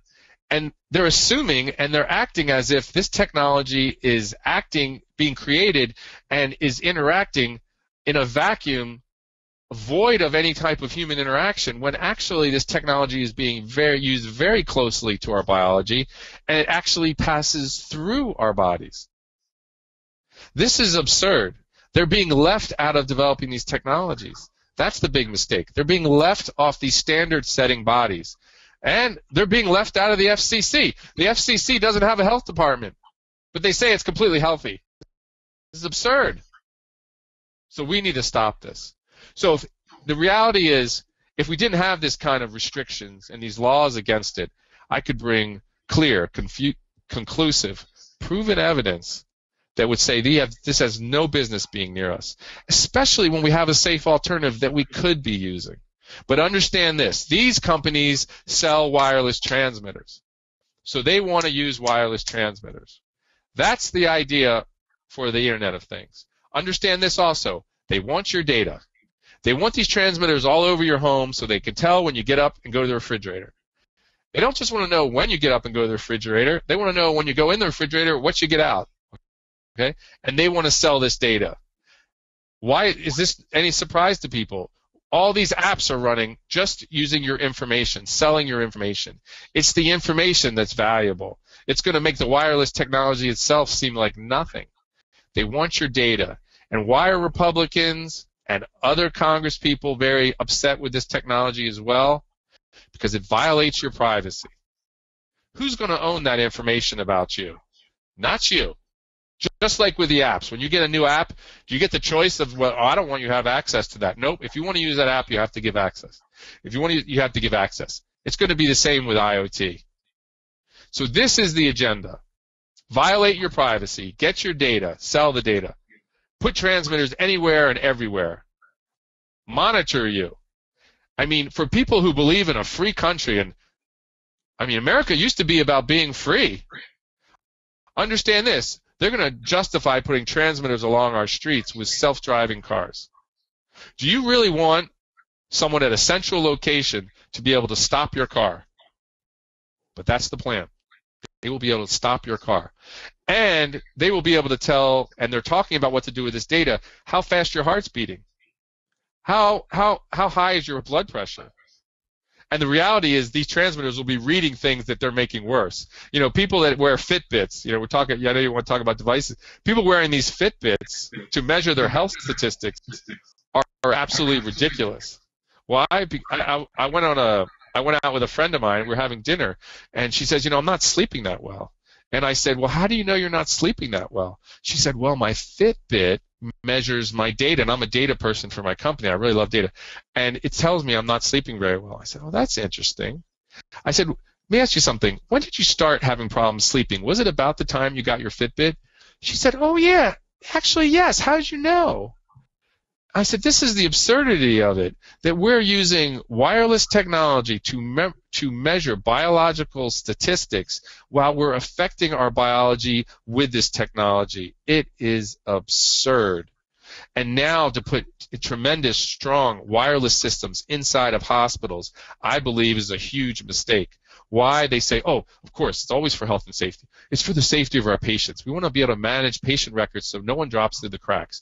Meanwhile, they're putting these tremendous wireless systems inside of hospitals where people are already sick and compromising their health even more.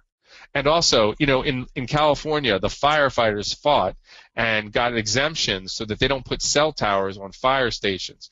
Why? Because the firemen are experts in all kinds of environmental hazards. And they've known, and their union has put out a resolution 10 years ago talking about wireless radiation health effects. And they did a study themselves that showed that their firemen were getting sick on the stations where a cell tower was located nearby.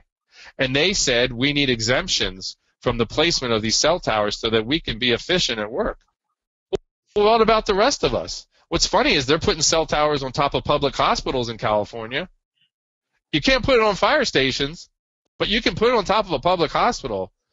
I mean, this is absurd. I mean, this is getting totally absurd. And the big push, why do we need wireless in rural communities? So we can do telemedicine. Now listen, I believe in getting medicine out to rural communities, but let's do it through fiber. Let's do it through wired connections that's safe and doesn't poison our communities in the process by putting transmitters all along down their streets. You know, this is important. Now, I talked about the problems with 5G also in terms of it's being fragile and bouncing off of raindrops and being affected by the wind and being affected by distance. I want to talk about another study. I think it's important. Okay, people should Google this. This is the title: Human Skin as Arrays of Helical Antennas in the Millimeter and Submillimeter Wave Range. Human skin as arrays of helical antennas in the millimeter and submillimeter wave range. And one of the primary authors is Yuri Feldman. So what's this study, and why am I taking time reading off titles? Well, because the industry will say there's no evidence, this is junk science. So I want people to look themselves. And for all these people who adamantly say, and I ran into a couple of them last week, who adamantly say, there's no evidence of this, I say, okay, let me give you some websites, and please look at the evidence. And they won't. The same people who say there's no evidence, I say, well, I have some studies here. Will you look at these? You're a technical guy from the technical field. You're believing what the wireless industry is telling you. Why don't you look at these studies also? No, I won't do that. And that's always interesting. The people who adamantly say there's no problem won't look at the science that shows there is. That's the problem. So that's why I'm quoting these studies, so people can look for themselves, because you're not going to get it from other people. You're not going to get it from our public agencies that should be protecting your health, like the California Department of Health, which is shown to be amiss and should be held responsible. Think about all the brain tumors that occurred with people holding cell phones to their head that could have been prevented if they had warned people 7 years ago when they began that process. So you look at this study. This is an important study out of Israel, and what it shows is that our skin is going to act as millions of little antennae for these little millimeter waves. And that means that when these waves hit our bodies, we'll be holding those microwaves, those millimeter waves, longer, and will thus have more effects. The other problem with millimeter waves is it's shown to affect the skin greatly and be absorbed by the skin greatly. Why is that a problem? Well, our skin is our largest organ, and our skin is innervated by all our nerves.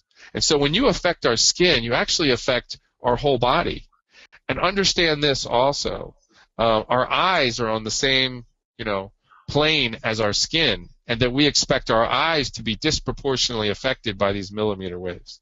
And that we have studies that show that millimeter waves, and I don't have in front of me, that the cornea shows higher than normal SARS or levels of radiation when exposed to millimeter waves.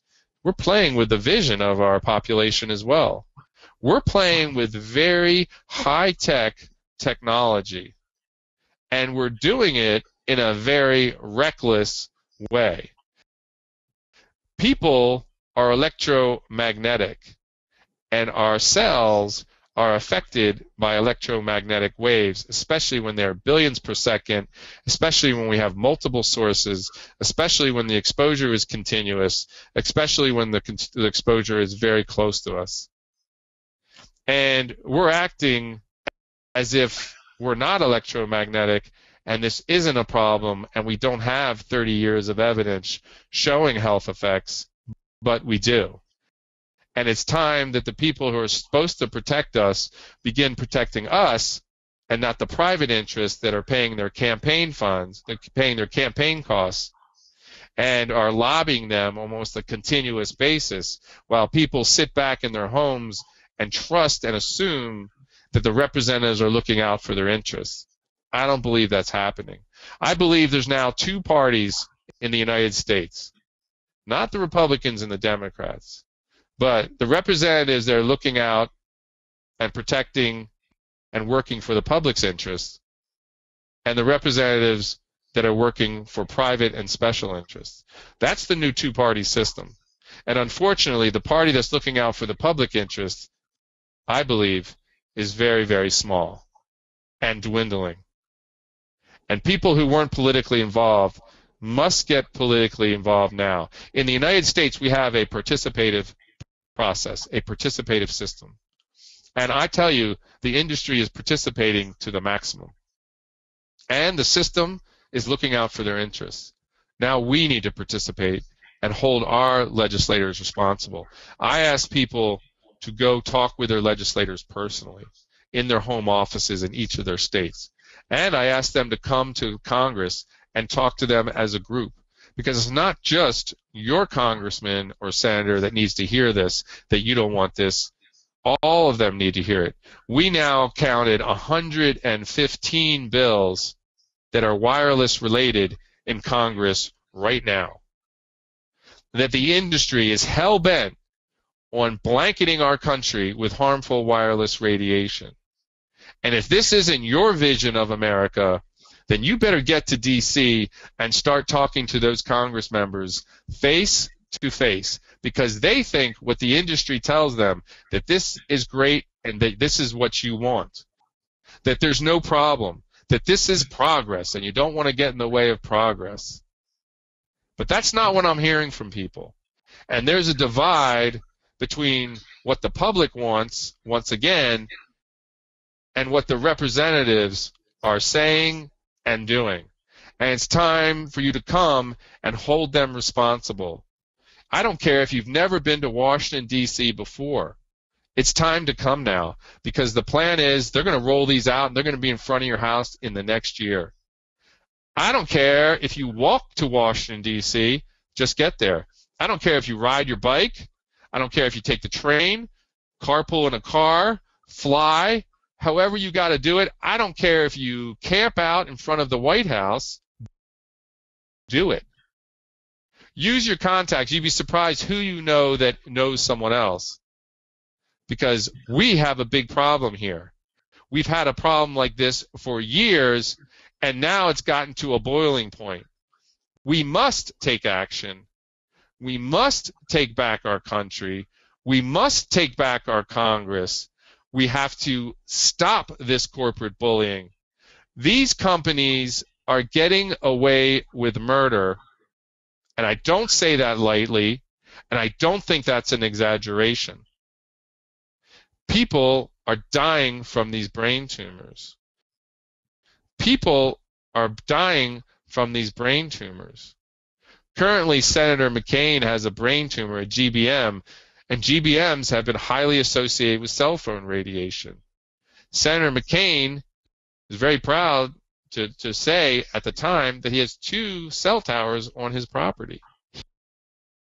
He's being highly exposed. Our other elected officials are dying from brain tumors, and this is not normal. Brain tumors used to be very rare. Remember this, Think about this. Just ask Steve Jobs if wireless radiation is safe. He died from pancreatic cancer, which is another form of cancer that used to be extremely, extremely rare. But not when you're wearing wireless devices around your belt and they're pinging to the tower every 30 seconds. And if you're wearing multiple devices, and believe me, Steve Jobs was known to be a real stickler regarding his devices and testing them. I imagine he was wearing more than one wireless device and that they were pinging on his waist belt all the time, as well as being exposed to a tremendous amount of other wireless devices. Why does a young man like him develop pancreatic cancer? Why is pancreatic cancer now on the march? What we know is that wireless radiation is neurotoxic, genotoxic, and carcinogenic.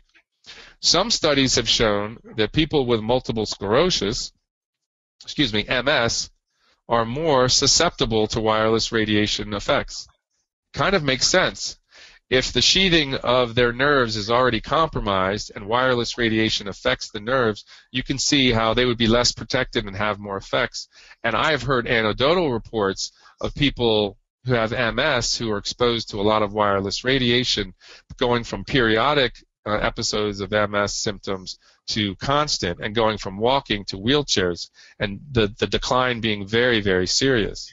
Dr. Martha Herbert believes that Asperger's and autism can be linked to EMF exposure. And she wrote 2 papers on it. And her argument, she's an autism expert from Harvard. She's an MD, PhD, and she wrote a 2-part paper on it that basically explains how the brain is affected by autism and Asperger's and how it's affected by electromagnetic fields. And she argues that they're so parallel, the chances of them not being related is unlikely.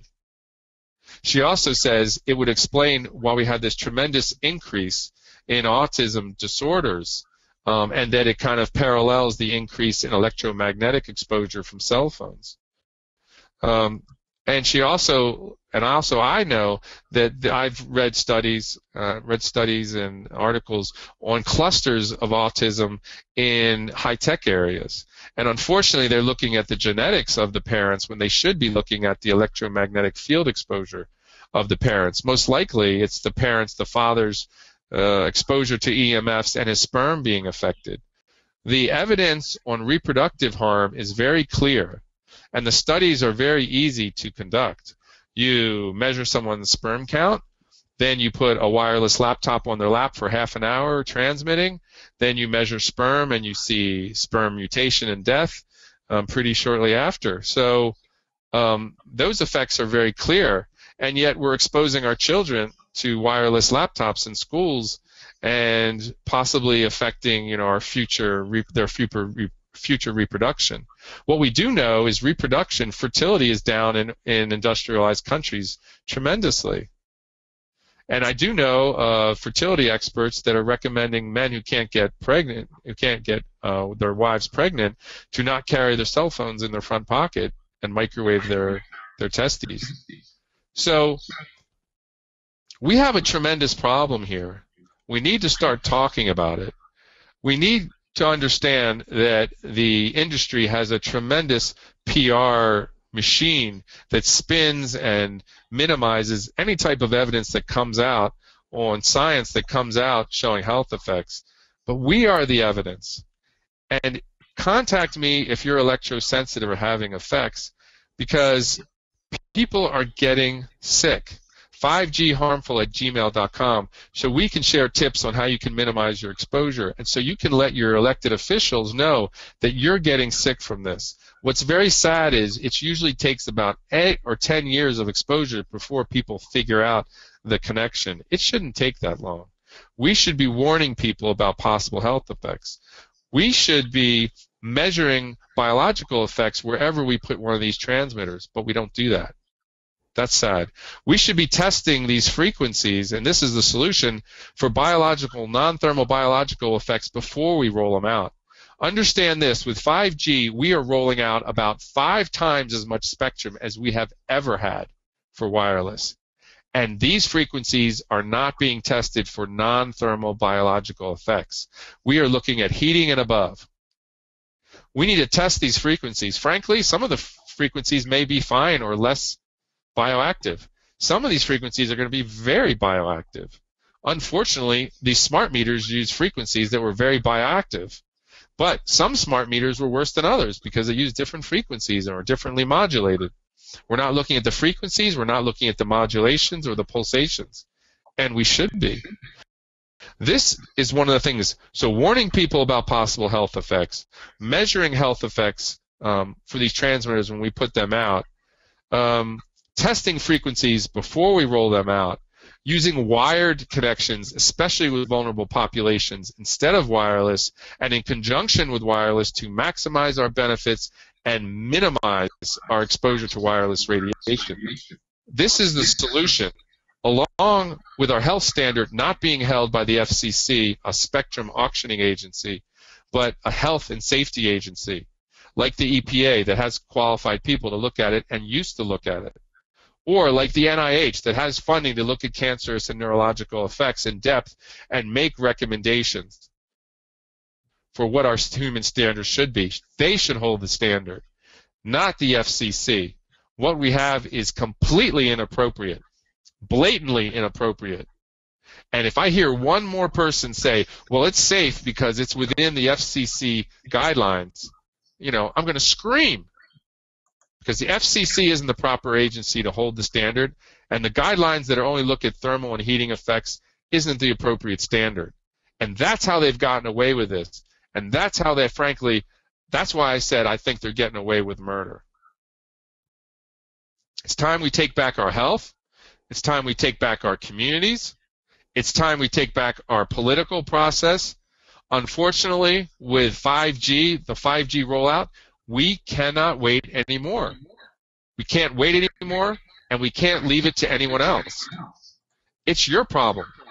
It's going in front of your house. It could affect your biology or someone you know, someone you care about. This is wrong, and this must stop. And that's why it's so important for us to talk about it, and I appreciate you talking about it and bringing up this issue and asking some of the tough questions. So what other questions do you have at this point? Well, first of all, I'd like to take a deep breath. That's quite a shockwave that you've just sent our way, Mr. Modus. I mean, you've been going on for about 90 minutes, an hour and a half of pure jam-packed information and a lot of statistics and a lot of statistics, websites, references, studies. My only first concern would be that it might be a little difficult to digest for the people that are acquainted with this situation and information for the first time, you know.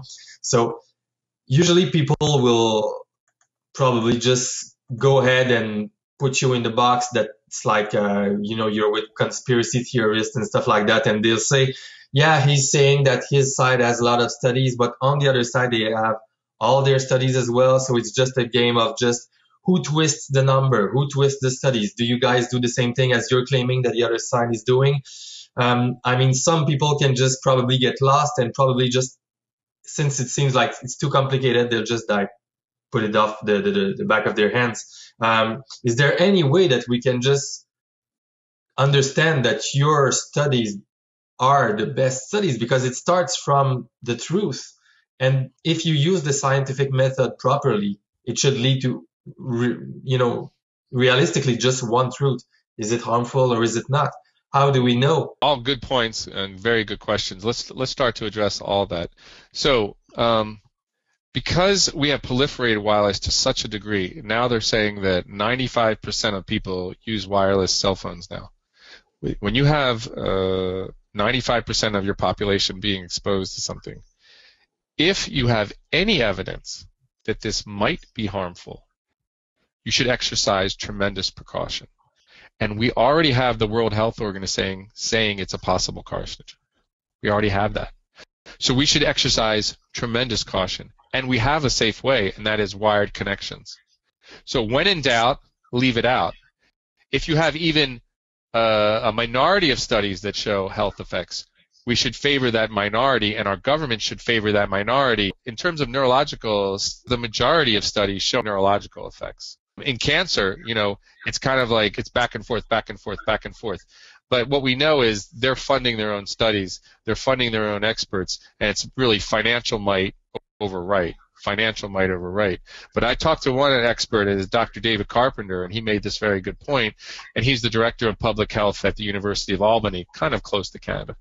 And he says this: even one study, well done, is enough. And the National Toxicology Program study is that one study. But we have many more than one study. And the National Toxicology Program showing that it can cause DNA damage, can lead to cancer non-thermally, and that we have a mechanism that's not being recognized is enough for us to act and act swiftly.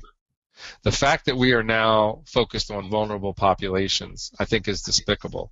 When in doubt, leave it out. Let's have wired connections we could have wired internet in the classrooms, and we could have laptops with wired connections, wired keyboards and mouses. It wouldn't be a problem. We could do it if we wanted to do it. And we can make them more cyber secure, of course. So especially when in doubt, leave it out. If there's any chance of it, we side on the side of caution. This is what our government officials should be. They shouldn't be taking risk with your health. And one of the things I did mention, I'm glad you brought up, is that the insurance industry that is given the mandate of assessing risk has assessed that wireless radiation is a high-risk agent. And they based it on the rulings from the Italian Supreme Court and the evidence they based it on. And so the industry that's paid to look at risk has said this is a high-risk agent, and they won't insure biological effects. That should disturb people. The other thing that should disturb people is if you Google active denial system, what you'll see is the Army is now using millimeter waves as a weapon for crowd control. And they're 95 gigahertz. But what they're talking about is using from 24 to 90 gigahertz. It's very close to what they're going to be using with 5G. They can't use exactly the same because military is given different frequencies all the time. But on the one hand, the FCC is completely saying it's completely harmless and it's completely safe. On the other hand, the insurance industry is saying we're not going to insure biological effects, and we consider it a high-risk agent. Who are you going to believe? The insurance industry it's really their motive to assess risk accurately, or the FCC that we know is a compromised captured agency? Or do you want to believe the military that says, or not believe the military that says we have a weapon that used for crowd control that's acting on the biology of people using millimeter waves, which they already have? Which one are you going to believe? I believe the military because they're already using it. And why does that weapon work? Why? Because that Israeli study that showed that your skin is very absorbent of these millimeter waves, they use enough millimeter waves at a power high enough that it actually heats your skin and you run away. But they expose people for just an instant. What they're going to be using with 5G is not going to be as high powered, but it's going to be exposing you in front of your home all day long for years upon years upon years. And these long-term prolonged effects, that's what we're concerned about. So the question is, who are you going to believe? How about this? When you get into the airplane and you go fly, they say, turn off your cell phone because we don't want interference that might crash the plane. So is your cell phone a powerful device that can crash the plane? Or is it a harmless device, right, that you can use on next to your body and next to your arm? Which one is it? You can't have it both ways. The reality is when they put Wi-Fi in airplanes, which is a big mistake, microwave radiation inside of a metal container bouncing around. They used potato sacks to act as people to make sure the microwaves could pass through the people and get to the people on the back of the plane. That's what we are to them. We're potato sacks. We're not live human beings. And just so you understand it, when they do the SAR readings for cell phones and they're looking at heating, they're not using a real human brain. They're using it's a watery fluid that's not really like a human brain. They're pretending this stuff is being used in a vacuum, and it's certainly not. So I invite people to look at the science themselves.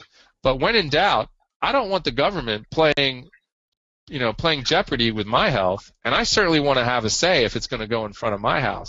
That's pretty basic. We wouldn't allow them to do anything else like that with our house. Why are we allowing them to hear? And why are local governments allowing the wireless industry privilege they wouldn't give other industries and allowing them to put their transmitters in the public right-of-way? That's our right-of-way. On public facilities. Why are you allowing them to put it on? We wouldn't allow other companies to do that. Why are they getting such special treatment? That's a good question. If they're getting that kind of special treatment, what else are they being given? People need to ask themselves that question also. So those are two very good questions, and they bring up two important points. Google Active Denial System. I think you'll be a little disturbed at what you see and the implications of what it means when they're using millimeter waves now very close proximity to our homes. What other questions do you have? I'd like to, you've laid such a detailed case and you've touched every possible angle on this by yourself. So I think it would be long and hard to unpack that, and probably people already have their head filled with all this information. They'll need a while to just assimilate this, as I said before. But I'd like to maybe go on a little tangent here and ask you a different question. Do you know about Mr. Del Bigtree, who's working on the vaccine situation in kind of the same way that you're doing with the REMFs? Yeah, I don't know anything about that, and I try to stick to what I know because I think it's dangerous to go off on a tangent. But let me do this because you've kind of talked. I really just wanted to know if you knew him and if you had anything related to him. If you don't, it's fine, because he's been doing a lot of similar work as you with the same points, and I wondered if you guys already were in contact with each other, because he's been talking about probably moving into the radiation issue because he found the same kind of issues. He found similar points to debate and to work on. So I just wanted to know if you know. If you don't, let's not get into that. But what were you about to say? Sorry. Yeah, I remember before we did this interview, you were talking about tips for people to protect themselves. So let's talk about some of those Let's talk about some of those websites again, and then some tips people can do to protect themselves right now. So bioinitiative.org, saferemr.com, and a very important website, which I should have mentioned from the beginning, is c4st.org. c4st.org. This is an organization that was founded by Frank Clegg, who's the former president of Microsoft Canada. And he formed this organization to educate people about wireless radiation health effects because he knows people who are sick. And this is a Canadian resource. Another Canadian resource is safeschool.ca. Safeschool.ca. This looks at, the issues of Wi-Fi in the schools. Another website is parentsforsafetechnology.org. parentsforsafetechnology.org. Another website is environmentalhealthtrust.org. environmentalhealthtrust.org. So when people say there's no information out about this issue, they're simply wrong. And these are tremendous resources with tremendous amounts of information that people can draw on and look at, in addition to what kind of like spin you're really hearing. Because, when the industry spins stuff, they don't really back it up. We're backing it up with evidence, and people should look at that. Okay, so what can you do to protect yourselves? The first thing is, when you're using a wireless phone, use a corded headset. Use a headset that keeps the strong transmitter away from your head. I think that was one of the recommendations with the California Department of Health, but I'm recommending that. The other thing that people need to know is not all phones emit the same level of radiation. So you can look up their SAR, S-A-R, which is a specific absorption rate into the brain. And that's one measure. Is it the best measure? No. Is it completely adequate? No, but it's a start. And you can see how much radiation does your phone emit. The other thing to understand is your phone is a two-way microwave transmitter, but the amount of radiation it emits is not steady. It adjusts depending on the need. And what the California Department of Health talked about is that if you're in a fast-moving vehicle, your phone has to emit more wireless radiation. If you're in an elevator, which is underground or sealed up, it has to emit more radiation. So don't use it in those environments where it has to emit more radiation. Those are good suggestions.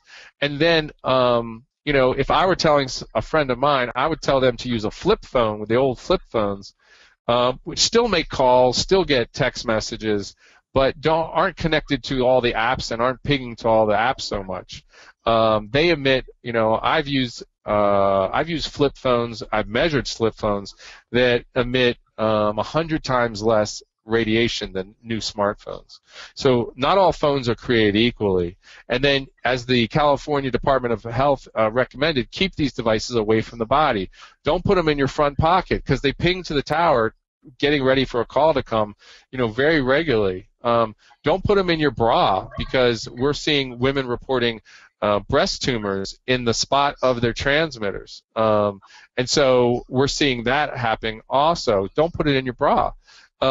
Take a clip and have a clip and put it on your belt. That's how these devices are tested, with a belt clip and the device away from the body. Even an inch away is like 1,000 times better. It's better. And use a wired headset to your head. This is what we recommend, and then look for a phone with the lowest possible radiation output. Try to use a flip phone if you're okay with using that and not having as much functionality.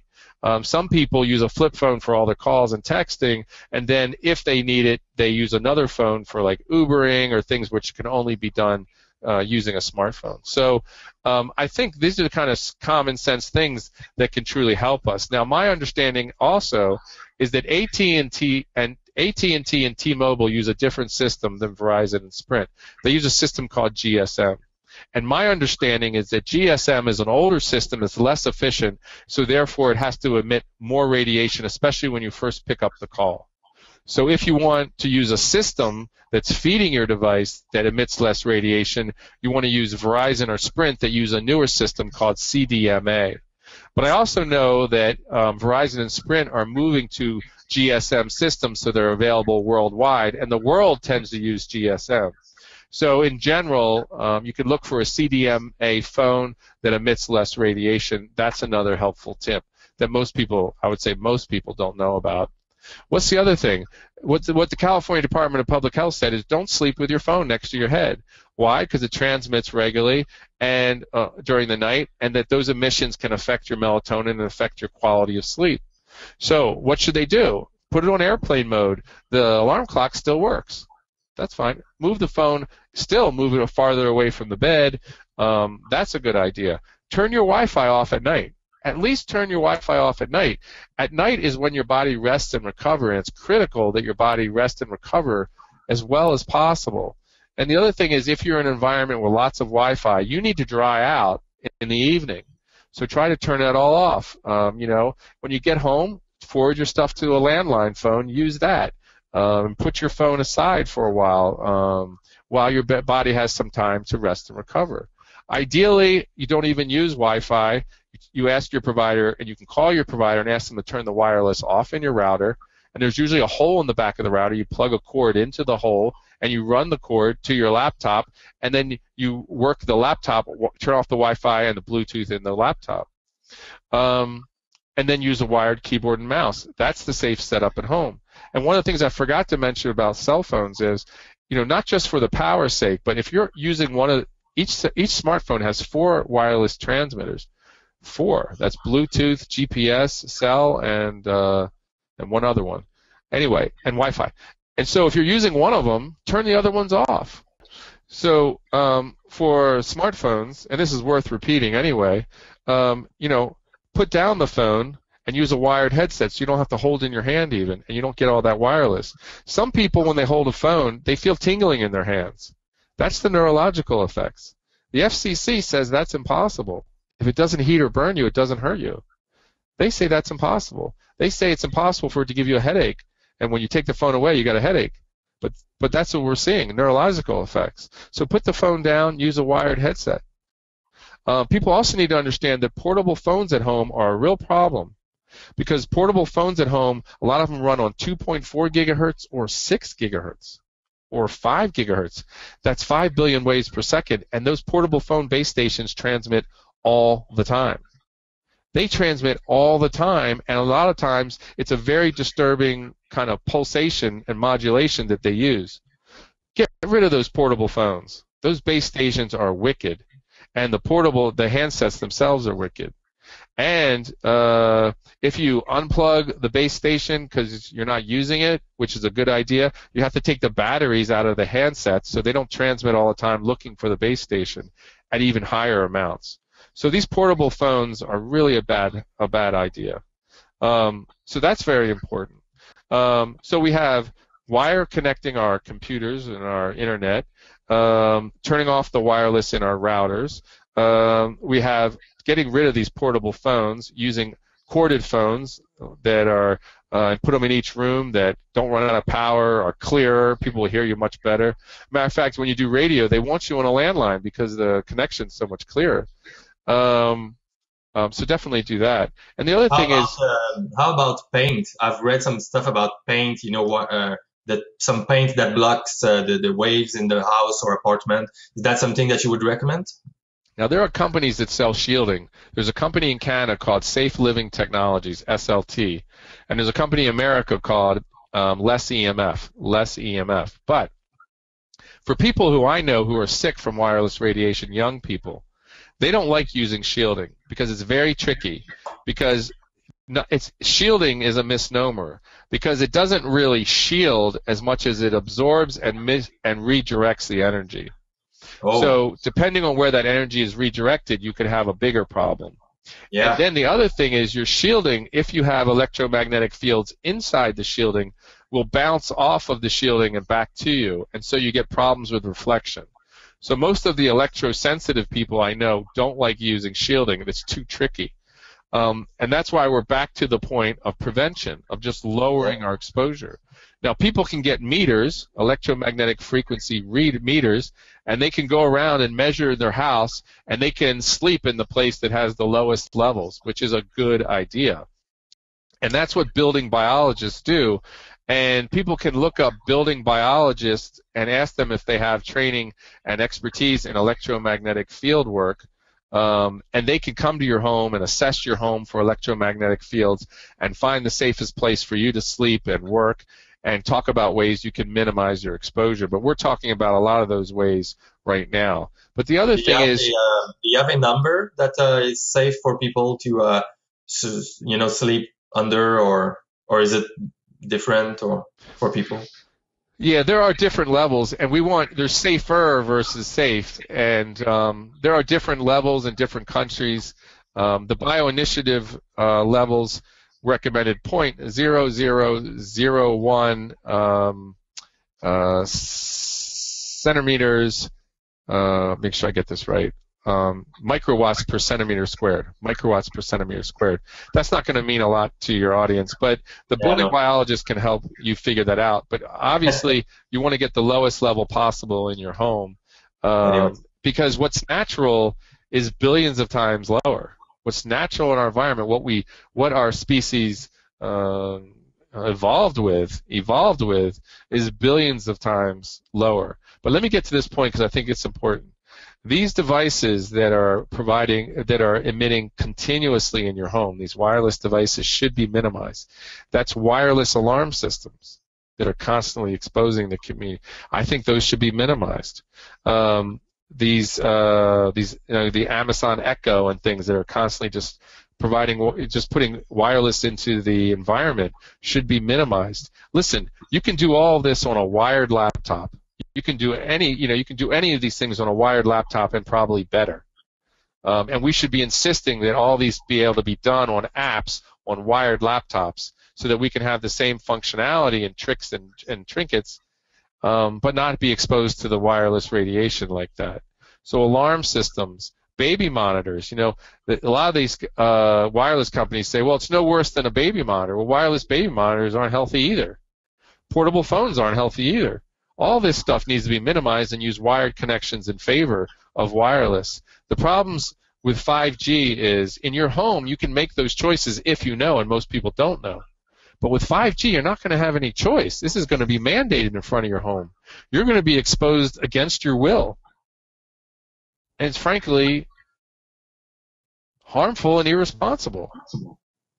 Now, do you know if there's the same project politically to implement the 5G technology up in Canada? Do you have any? Because we've been talking, of course, about your situation. Is it the same thing here? Are we in the same boat as you guys? Absolutely. And there's websites that we started looking up in Canada.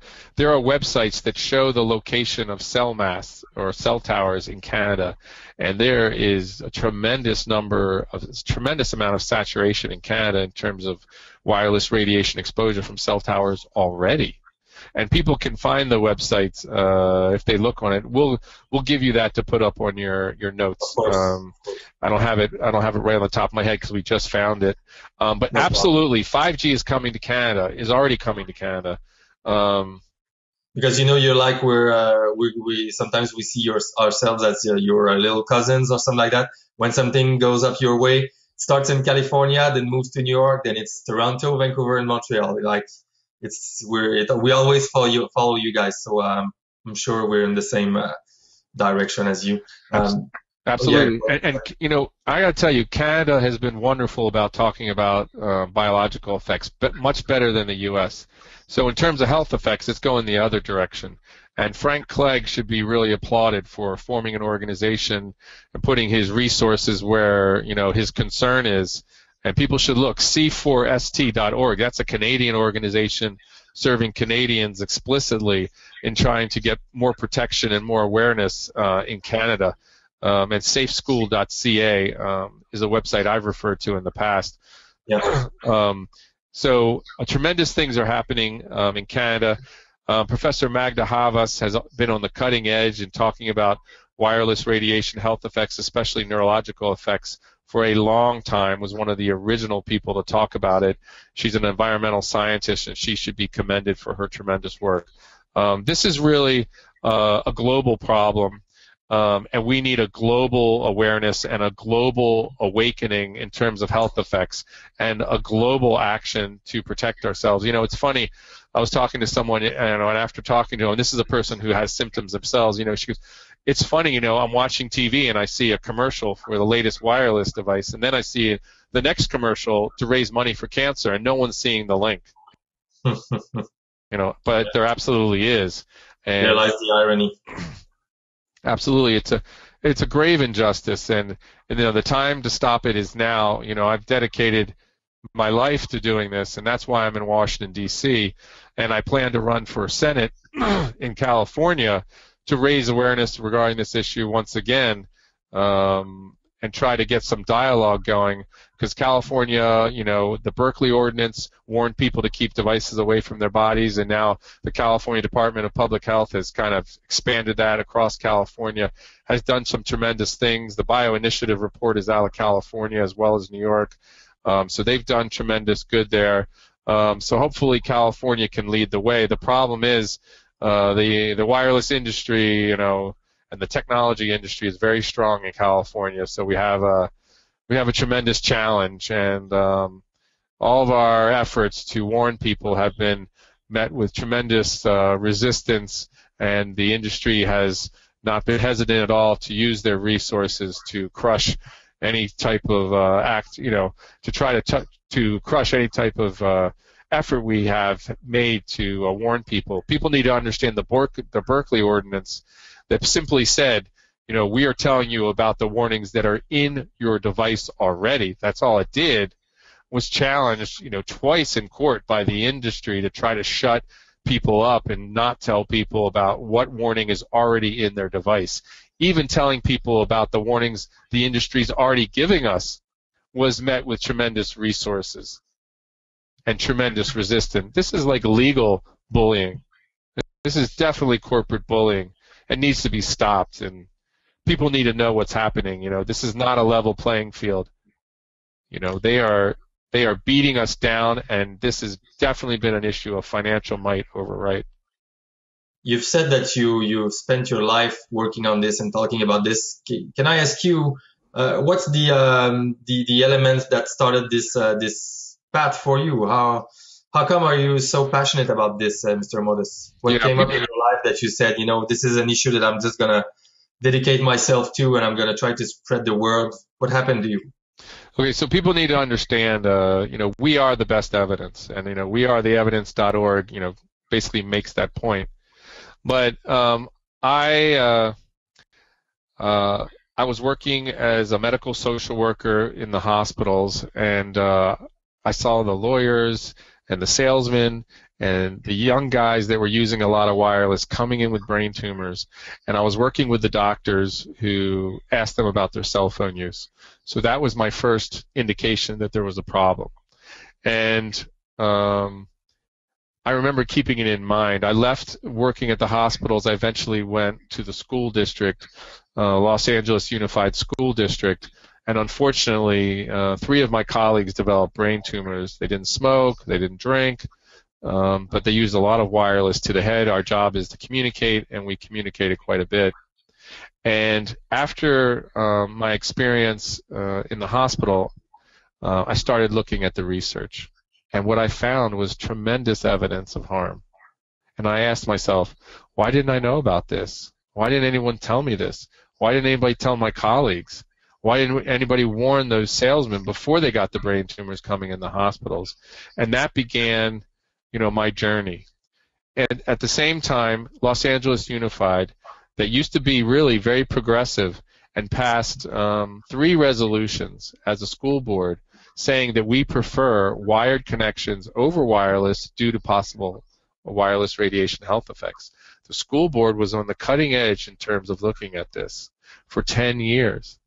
They switched, the school board member that was taking the lead on this left the school board, unfortunately, and the school board changed directions. And unfortunately, they began bringing in Wi-Fi in the schools and wireless tablets. Los Angeles Unified went on to spend $1.25 billion bringing wireless into the school district. And understand this, these are big ticket items. The industry has tremendous incentive to lie. How much money would you have to make to lie about what was going on?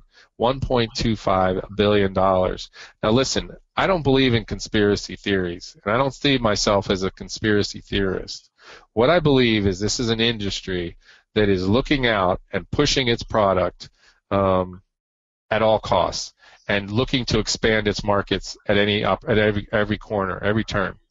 That's what I think of what's going on. And just like tobacco, I don't think tobacco was a conspiracy. I think the fact was they were hiding health effects for many years, and they failed to warn people, and they failed to protect people.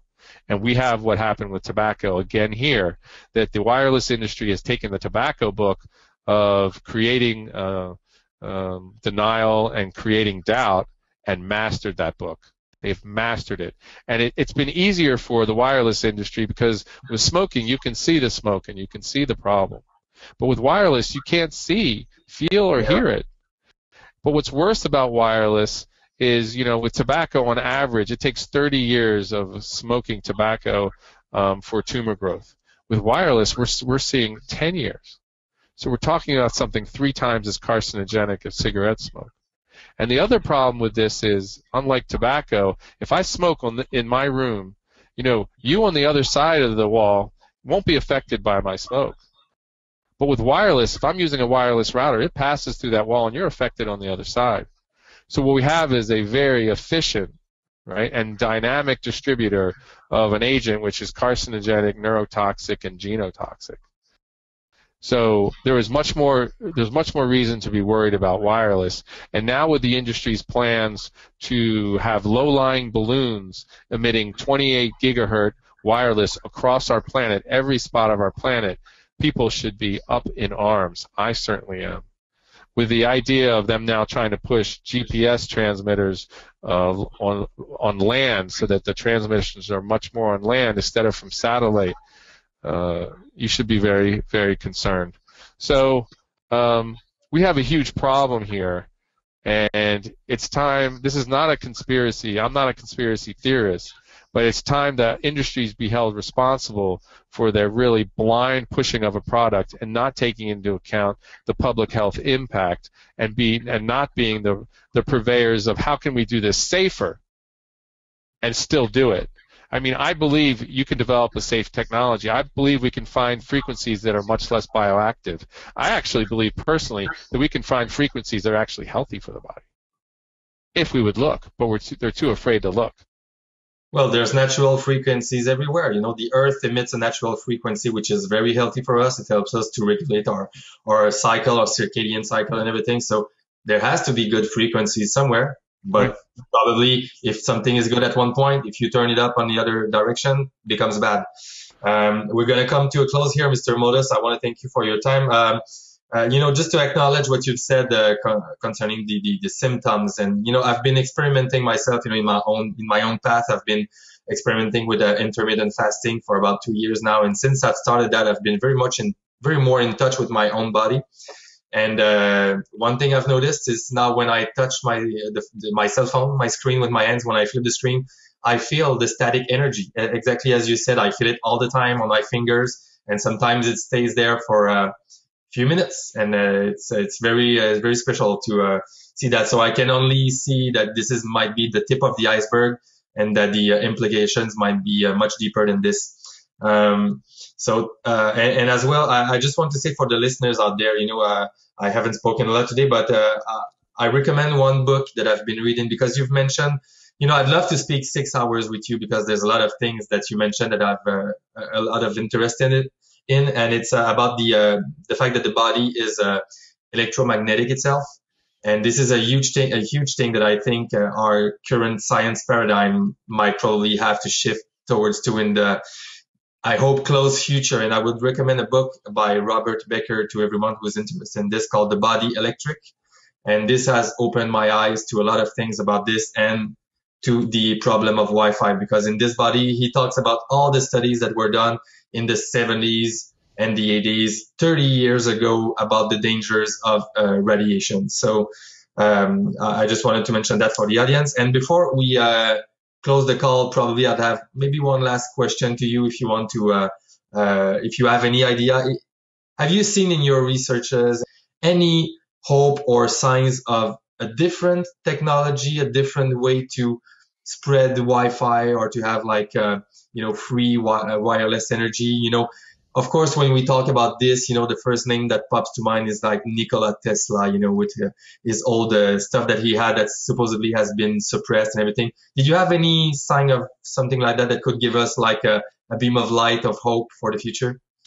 Yeah, Li-Fi, where you could put Wi-Fi on our light that we already currently have, and testing it for biological effects and see if that would be an opportunity. And I think what's good about this technology, it's so flexible that I think there's definitely ways to do things, but we have to include the human component and not just ignore it. I mean, right now, frequencies are being used that penetrate very well, carry lots of data, and are very powerful. And those are all factors you need to take into account. But you also need to take into account how it impacts our bodies. So that needs to be one of the factors, and the biologist stuff need to be on the teams to take that into consideration, for sure, before that happens. And in terms of books, Dr. Martin Blank, originally from Columbia University, 30 years at university, but with a residence in Canada, has a book, Overpowered, and people can pick up this book. It's meant for laymen to understand the effects of electromagnetic fields in our body. So you can get it on Amazon, Overpowered, and he resides in Canada, so he's very Canada friendly, and people should definitely look into it. They should email me if they're electrosensitive so we can start letting people know, or if they can contribute in any way to help the pushback against 5G, and that's 5gharmful@gmail.com, 5gharmful@gmail.com. And let's work together. I believe there is a solution. This is a global rollout of 5G, and hopefully that we'll have a global resistance and insistence that biological effects be taken into consideration. And I'm glad you mentioned your own neurological effects. FCC says that's impossible. because you weren't heated or burned, but that's just an obvious sign that our neurology, our biology is being affected. And I hope when you introduce this, you actually add to your introduction your experience, because I think that'll show your audience that this is a real issue, and we are the best evidence of the problem.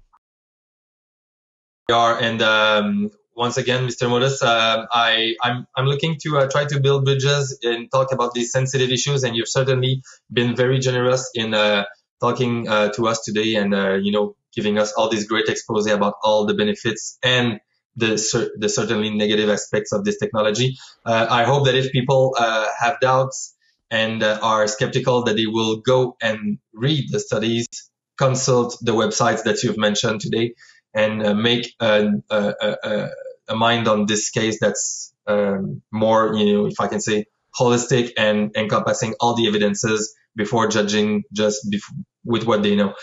So if is there any last word that you'd like to say? If not, Mr. Modus, I'm going to say thank you, and maybe until next time.